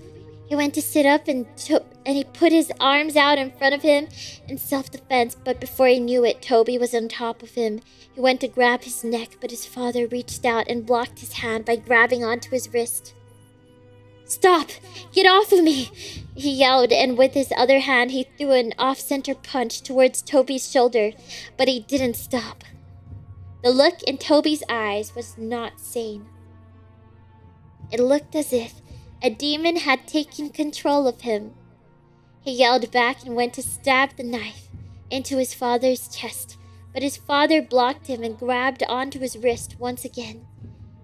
He shoved him back, But Toby kicked his feet out in front of him and landed a hard blow straight to his father's face. His father recoiled and pulled his arms away to cuff his face, but Toby got back up and drove the knife straight into his shoulder. His father let out a loud cry and went to pull the knife out, but before he could, Toby threw his fist straight into his face. He began to pound his fists into his head, laughing and wheezing. He cracked his neck and grabbed the knife and ripped it out of his father's shoulder. He drove it deep into his dad's chest and repeatedly stabbed into his torso, blood spilling out and getting it splattered everywhere. He didn't stop until his father's body went still. He threw the knife over to the side and leaned over his body, coughing and panting. He stared at his father's smashed-in face and sat there twitching until a loud scream broke the silence. He looked over to see his mother standing a few feet away, covering her mouth, tears streaming down her face. "Toby," she screamed. "Why did you do that?" she cried. "Why?" she screamed. Toby stood up and began to back away from his father's bloody corpse. He began to back out of the kitchen. He looked down at the blood-soaked bandages on his hands and looked up at his mother one last time before he turned and ran out of the house. He ran into the garage and slammed his hand against the control panel on the wall and pushed the button to open the garage door. Before he ran out, he noticed his father's hatchets, which had been hanging on the tool rack above a table full of jars, filled to the brim with old rusted nails and screws. One of the hatchets was new. It had a bright orange handle and a shiny blade, and the other was old with a wooden handle and an old dull blade. He grabbed both and looked down at the table, and he saw a box of matches, and under the table was a red gasoline tank. He held both of the hatchets in one hand and grabbed the matches and gasoline before running out of the garage, down the driveway and up the street. As he approached the street light, he could see out his own bedroom window. He heard police sirens in the distance. He turned around and the red and blue flashing lights came rushing down the street. Toby stood for a second before he pulled open the cap on the gasoline tank and ran down the street, spilling gasoline all over the street after him. He turned and ran into the trees. He poured the last bit of gasoline out before he reached into his pocket and pulled out a match. He struck it against the box and immediately dropped it. In an instant, flames burst around him. The fire caught onto the trees and bushes around him, and before he knew it, he was surrounded by fire. The silhouettes of the police cars were visible through the flames as he backed away into the forest around him. He looked around, but his vision was blurred, his heart pounding, and he closed his eyes for a moment. This was it. This was the end. Toby felt a hand on his shoulder. He opened his eyes and looked over to see a large white hand with long, bony fingers resting on his shoulder. He followed the arm that was attached to the hand up to a dark, towering figure. It appeared to be wearing a dark black suit, and its face was completely blank. It towered over Toby's small frame as it looked down on him. Tendrils reached out from its back. Before Toby knew it, his vision blurred, and he heard the sound of ringing in his ears. Everything went blank. That was it. That was the end. That was how Toby Rogers died. A few weeks later, Connie sat in her sister's kitchen. Her sister Lori sat next to her drinking a cup of coffee. About 3 weeks ago, Connie lost her husband and her son. And a few weeks before, she had lost her daughter to a car crash. Since then, she moved in with her sister. The police were keeping her busy. They had just finished cleaning up the case, and the story had been released 2 weeks ago. The focus of the world seemed to have shifted to completely new stories. Lori switched the TV on to a news broadcast. On the TV, the news reporter began introducing the new headline. We have breaking news. Last night, there have been reported the murder of 4 individuals.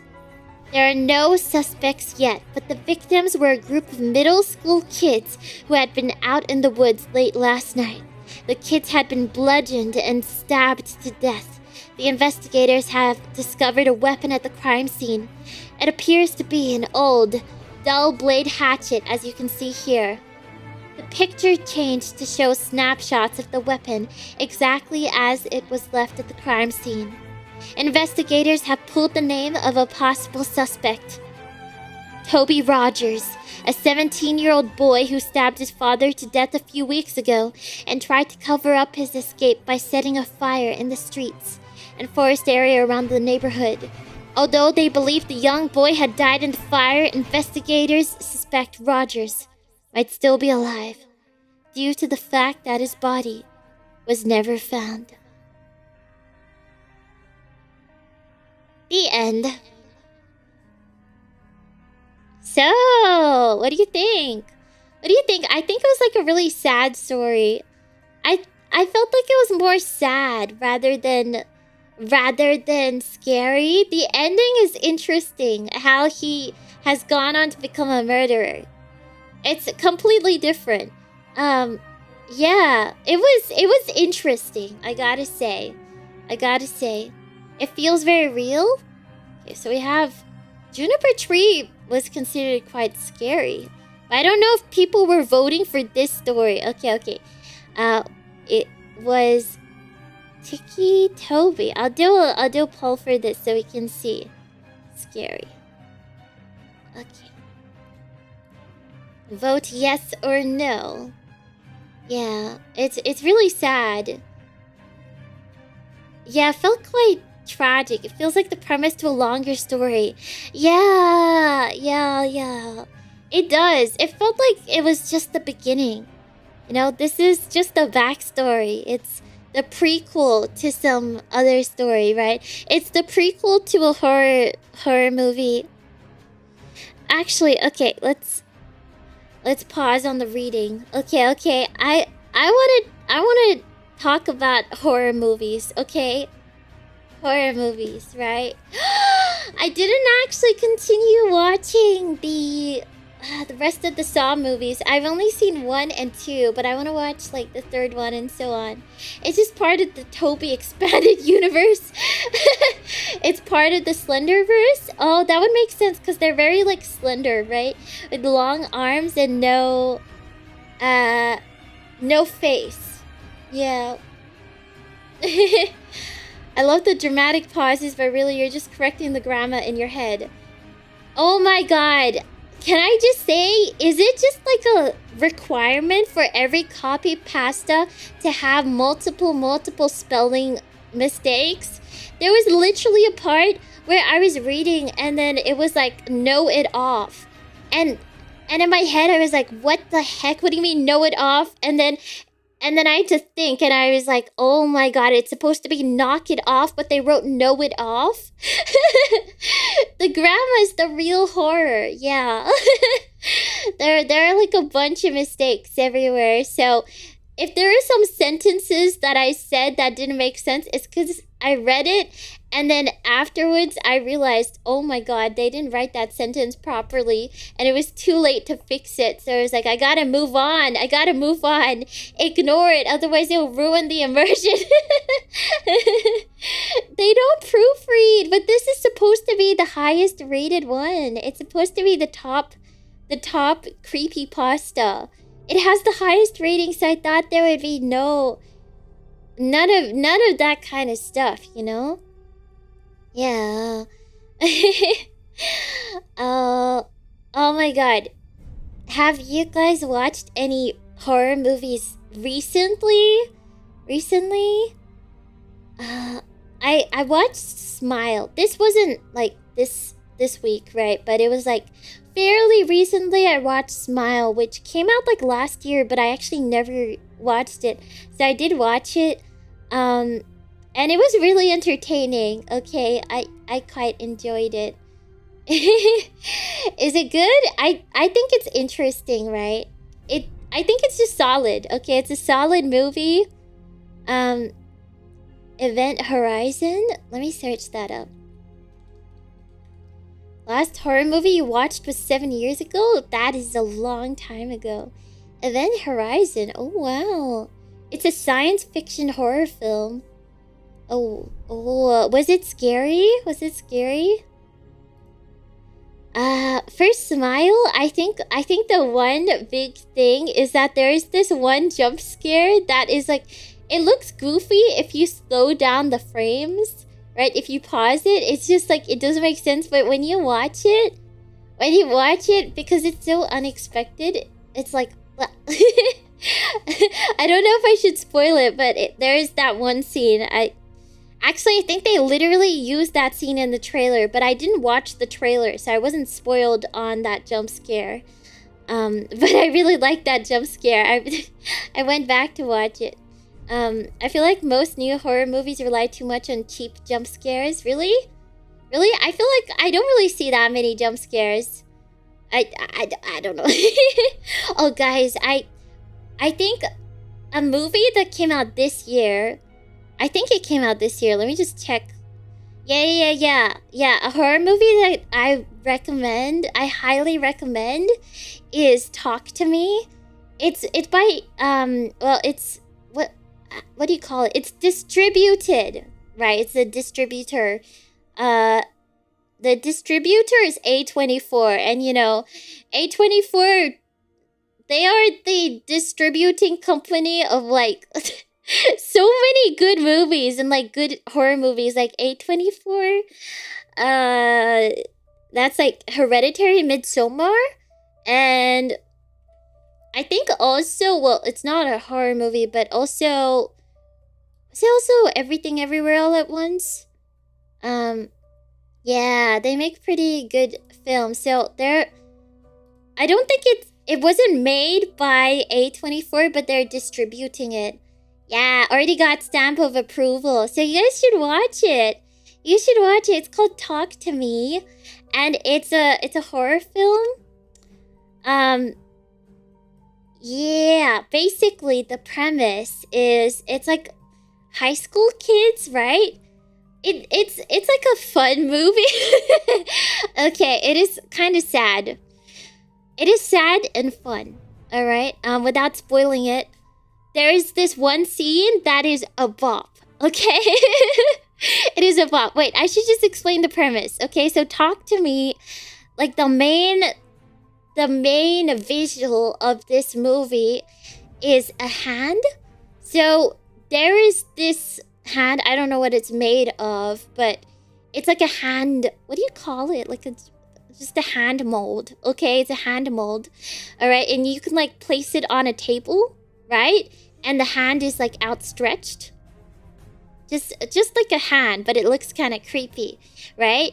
And so the main character is this girl. I forgot her name, but I know what she looks like.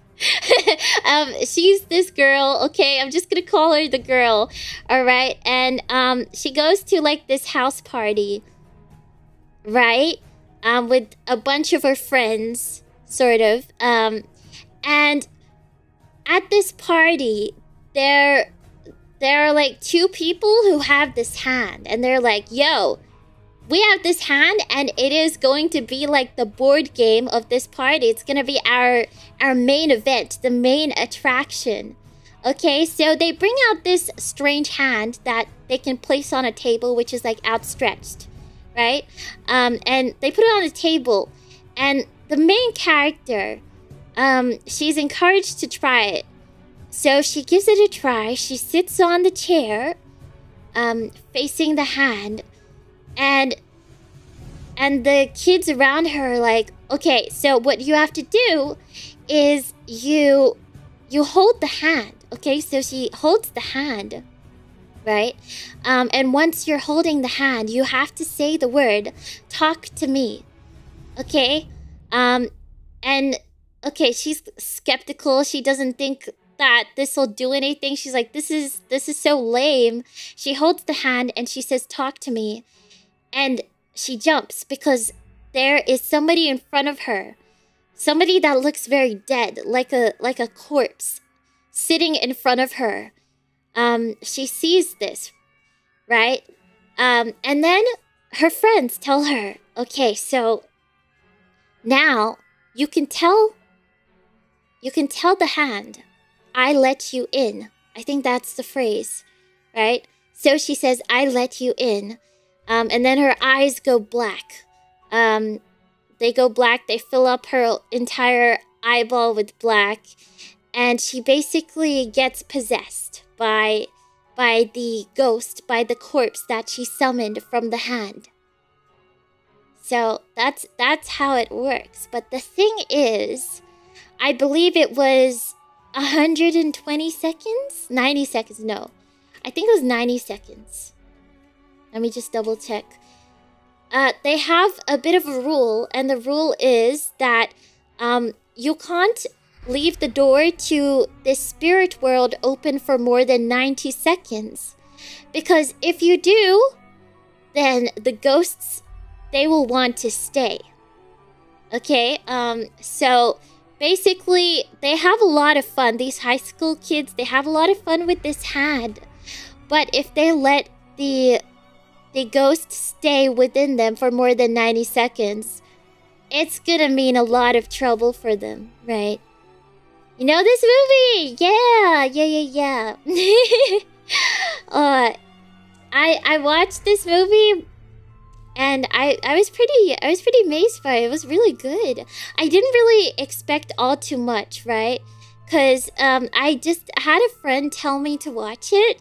So I was like, okay, so it's just another horror movie, right? And I didn't know it was like A24 either. I'd watched the trailer like a couple of months ago, but I didn't know that it was this movie. I just heard like, oh, talk to me, so I watched it.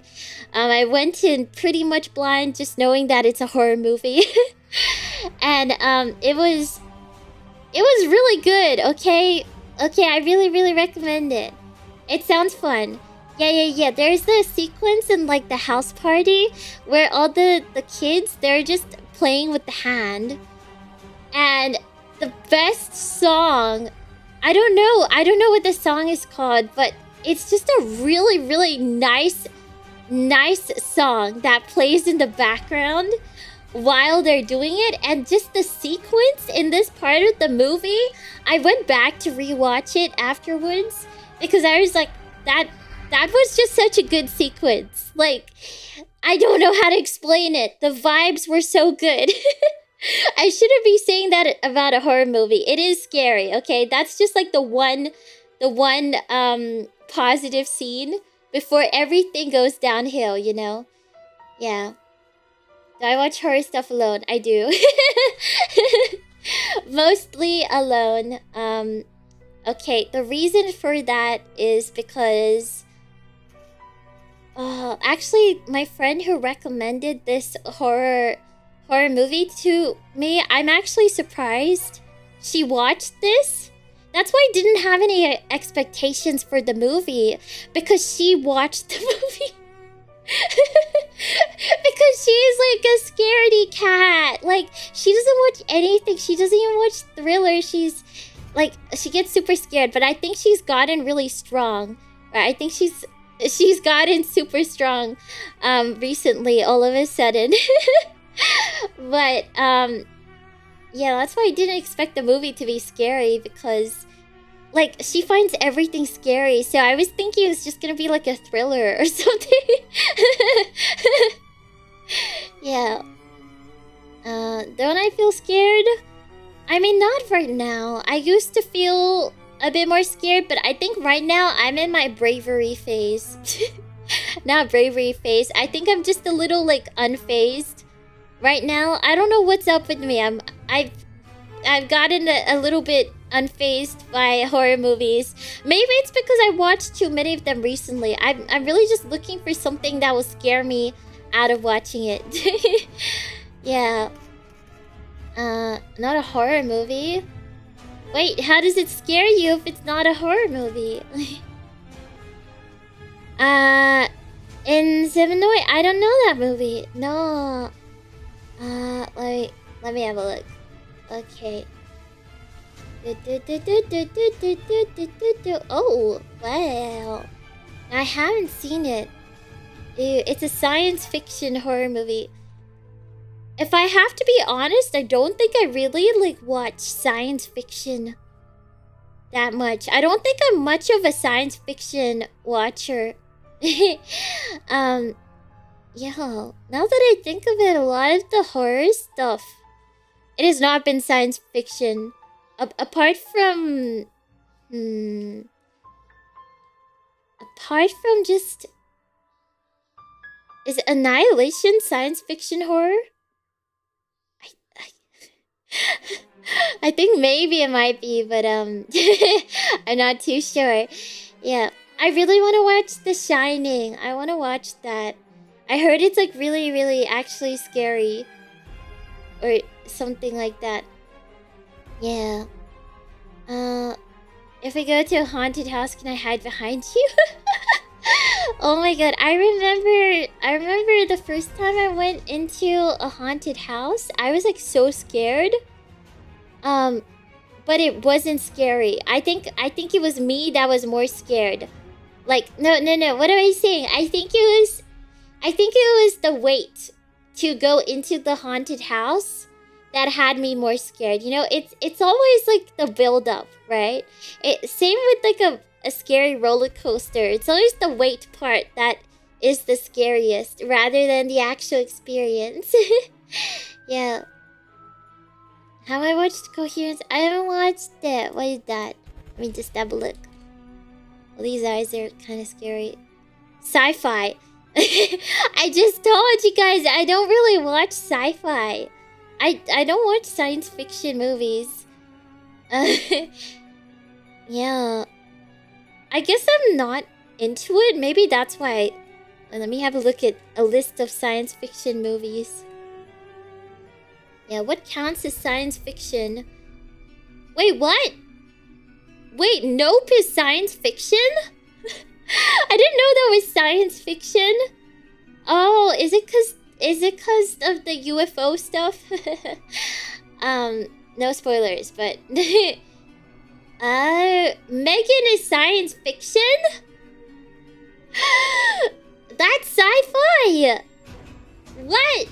A lot of sci-fi is poorly made. Yeah, I'd imagine it'd be kind of difficult to do sci-fi right. You know, Arrival. I feel like I've seen that, but I cannot remember. Or maybe I saw like part of that movie. Maybe I should like actually watch it. So I'm not interested in aliens. I find that aliens are kind of boring. It's kind of boring. Yeah. Like when I watched Nope. Oh god, is that a spoiler?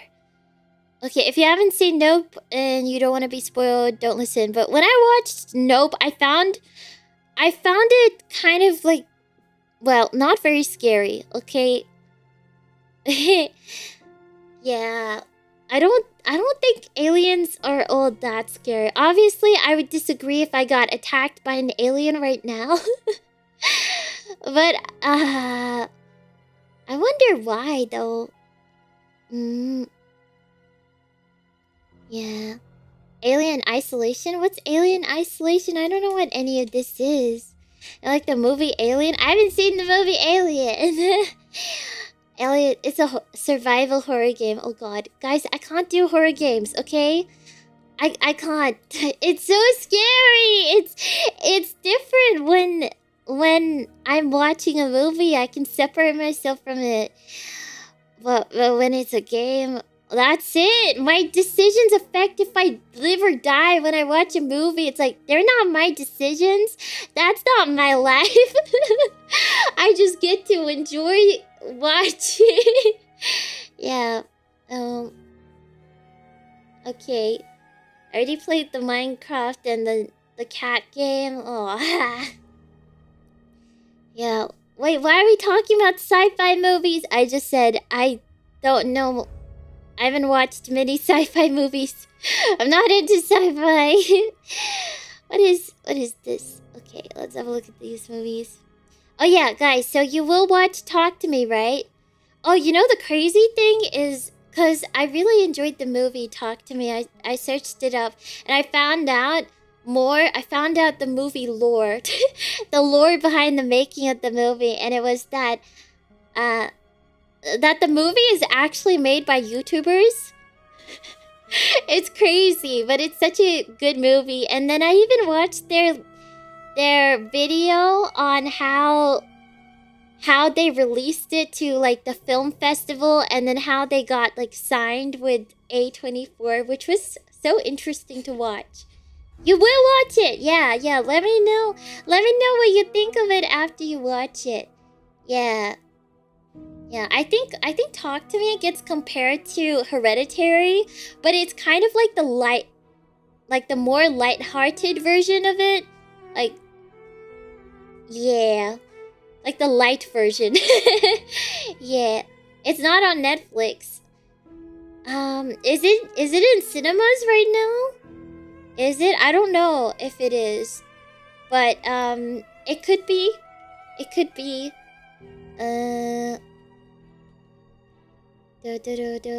Well, if you can find it in cinemas, you should watch it, because horror movies, I mean, like a good one is best experienced in cinemas. If it's a bad one, then it doesn't matter. But it's a good one, I promise you. Yeah, it's in really niche cinemas, not the big ones. Oh, well, I mean, yeah. A24, is it considered like massive? I think it's like considered massive, but it's not like massive. I don't know. I don't know much about like the production companies, like the film distributing companies. All I know is that A24 has a lot of good movies. It's considered niche. Yeah, but I feel like, because A24 gets so much praise, you know? Hereditary took me so long to finish. The start and the build-up took so long. Like, it was too slow? It's too slow? Or too boring? Or too scary? Cinemas are full of people. What's the point? You want the real horror experience. Watching it alone with nobody to save you when you get attacked by a murderer. Yeah. Or make your own cinema room. Huh? Help! Help! Help! Oh my god, I glitched out for a second. Just departed the horror experience. Hiyo, welcome! Yeah. I wonder, does anybody have a movie room? Anybody have a movie room? Like, there's some people who have just like whole movie rooms, right? And then there's like, they're like rows of seats. Those exist. Like a personal movie room, if you do. Watching alone in the middle of the night is the best. Yes! With popcorn. Popcorn is super yummy. With a projector, yeah. Do you even need a projector? What if you project onto a wall? I don't know, I've never used a projector. Like a caveman room. Yeah! Yeah, like movie caveman room. Only have a bedroom as a movie room. I think that's the best kind of room, because you can like go to sleep whenever you want. With the power of a Bluetooth mouse. Okay, and monitors that move. You move your monitors around wherever you want. Okay, and then with the power of your mouse, you can just be on your bed and then like stop the movie whenever you want from the comfort of your bed, right? Without having to get to your keyboard or something. Yeah, you just lie down. Use the projector to project to the wall. Wow. Yeah. Yeah, I wonder if the projector experience is any good. I don't think I would ever get a projector because I kind of just use my computer all the time, but... yeah. Keyboard could be wireless too? Oh yeah, like have a really thin keyboard. You could game from the other side of your room. Or you know, like those videos where people cook on their bed. They're disgusting, by the way, but they cook on their beds with a portable stove, and then you have your Bluetooth keyboard and mouse in front of you. So you're also typing along while you cook your breakfast. They do. It is horrific. I think that's the true horror. Yeah. No, the caveman room is a room which has everything you want. Oh, widescreen TV, gaming, widescreen TV. Cool. And a fridge? Wait, to have a fridge in my room? That would be insane. No, I feel like that would be so unhealthy though. To eat. Wait, I gotta know. Okay, do you guys eat where you sleep? Would you have breakfast in bed? Would you grab a bag of popcorn and then eat it when you're on your bed? Do you do that? No? No, sometimes. Absolutely not. Yeah. I'm on the no side. Okay. Okay. Yeah, you sleep on the floor, so no. Yeah, it would not be good to spill it. To always have cold water. I think maybe like water. Water by the bed is fine because it's just water, right? Sometimes you get thirsty. Yeah, that's how you get ants and roaches. Exactly. It's not good. It's called caveman because you don't have to go outside. I've never had food on my bed, but I might have had like one snack, like a cookie, with the bed cover though. I think that's the most I've ever done. Lying in bed, I would never. Okay, the bed has to have like a proper cover on it. Okay, if I want to have like a cup of water, it has to have I don't know, if I want to sit on it, it has to have a cover. Okay. Yeah. I don't know, it feels wrong to bring food to where your bed is, right? You're eating in bed, eating right now. Okay, I don't want to shame you. I'm not shaming you. Enjoy. Slay. Yeah. What? Yeah. I think water is okay. Table. Okay, what about do you guys eat food where your computer is?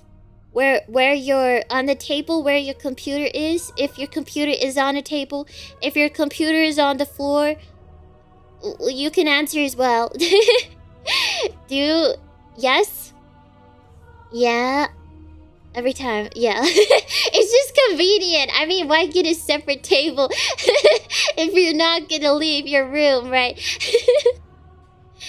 Literally every time. I think for like a big meal, I used to do it a lot more often, have my breakfast on my computer table on my desk, but I think now I don't really do it as often. Now I like to separate it, but I used to eat at my computer. You're doing it right now? It's got desk space for a reason. Well, about my desk space. Okay, right now I have my keyboard. I have my XLR interface. I have my Focusrite interface. I have a pair of headphones that are broken. I have my kalimba. I have my music box.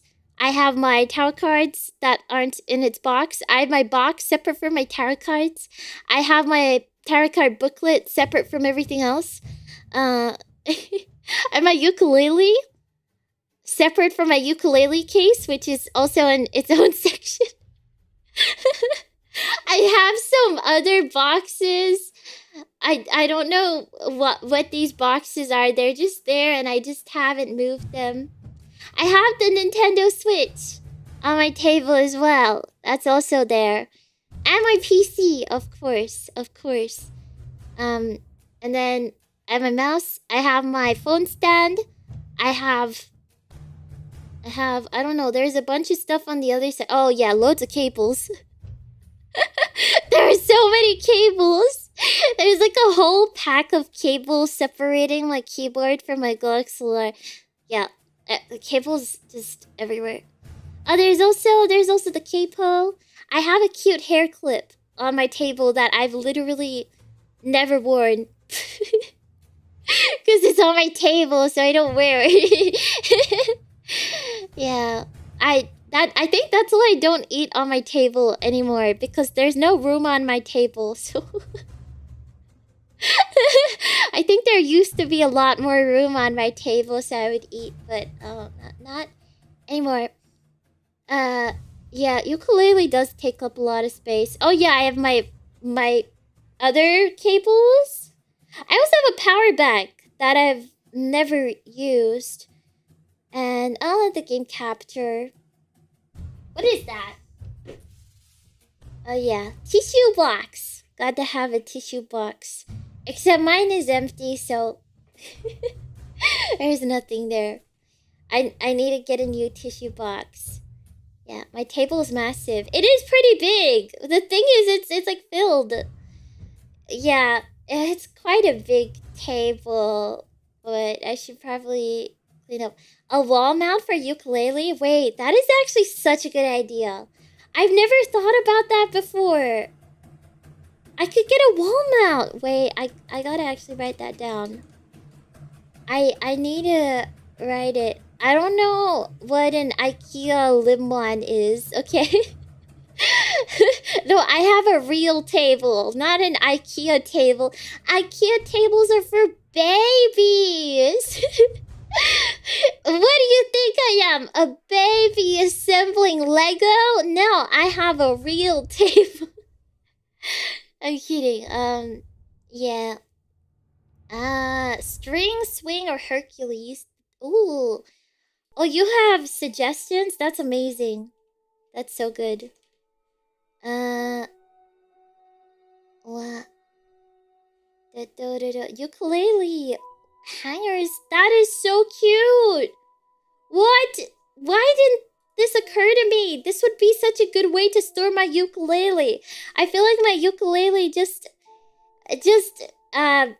it pivots from being on my table or on my piano, which basically acts as a second table for me. It's just a second table. I have my stream deck on my piano, and then my other microphone on my piano, and then something else. My laptop on my piano. Saving idea furniture? No. What idea furniture are you talking about? Is it just in your head? Teehee. Ukulele level up. Quick question, do you dust your room often? Oh my god. So, okay. There are spots that I will try to get the dust off, but there are also other spots, like corners that I don't see, that I've been ignoring. Okay. I want to get like a duster thing. Like one of those... I don't know. It's hard. Yeah, like I never touched the top of my PC box. Yeah. If you don't see it, doesn't exist. That's so bright. That's so true. That's a true horror. Come on. Yeah, that's future me's problem. What? Do you take care of your dust every day? What am I supposed to do about the corner of my table that I can't reach? My PC thing is blocking the way. But I do get rid of the dust. Okay, I'm sure there would be some dust in the corner of the table, but I can't reach it. Yeah, it's just compressed air. What can I say? Maybe it's good to collect. A vacuum. How would a vacuum fit in there? How would it? Okay, you're gonna have to give me your dust removal pro tips. Is there some really good dust removal device? Allergic to dust? Okay, what is the best way to get rid of dust? Because I always use a tissue and I feel like that's bad because I'm just like wasting tissues. Power washing? I need to get one of those power washing devices, right? Oh. Okay. Ooh. Ukulele. Wait, what is the ukulele? String, swing, or Hercules? Ooh. Hercules, ukulele, wall. Yeah. Good idea. Lint rollers. Ooh. I don't have Sweeper. What's a sweeper? What is that? You just blow the dust? Nice. It's very manual. But what if you accidentally just like breathe in the dust? Isn't that kind of dangerous? Like as you're like getting your air ready to blow away the dust, you just breathe it in? Wet cloth, dry cloth. Oh, I think that's a good method. Yeah. Hand towels? Lint rollers from Daiso. Oh, just deal with it. Oh, you nom on the dust. I see how it is. Wait, what's Swiffer Sweeper? Wait, this looks so cool. Oh, wait, no, that's just a mop. Okay. I thought this was gonna be something different.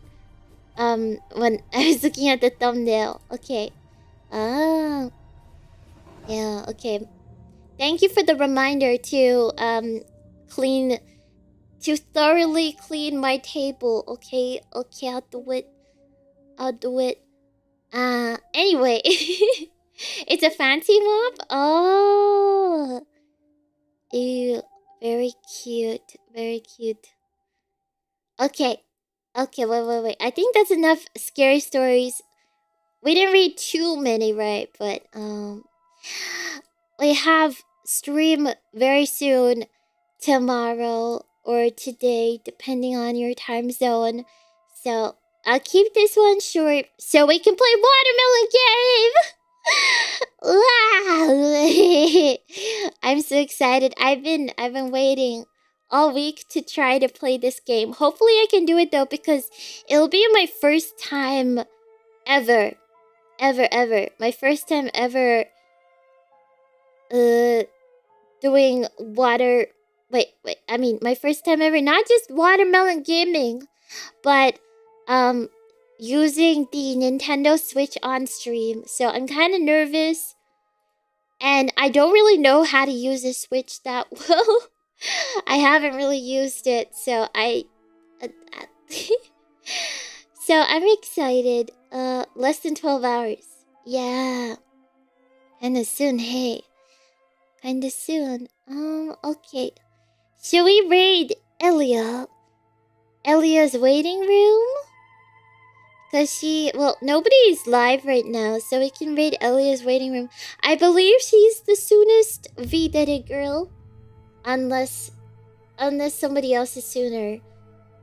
I cannot see anybody else though. I don't see anybody else. Mozumi? Oh, Mozu is an hour earlier? Wait, actually, Mozu is earliest. Okay. I'll send you to Mozu. Alright. Mozu's waiting rooms didn't show up till the bottom of the list.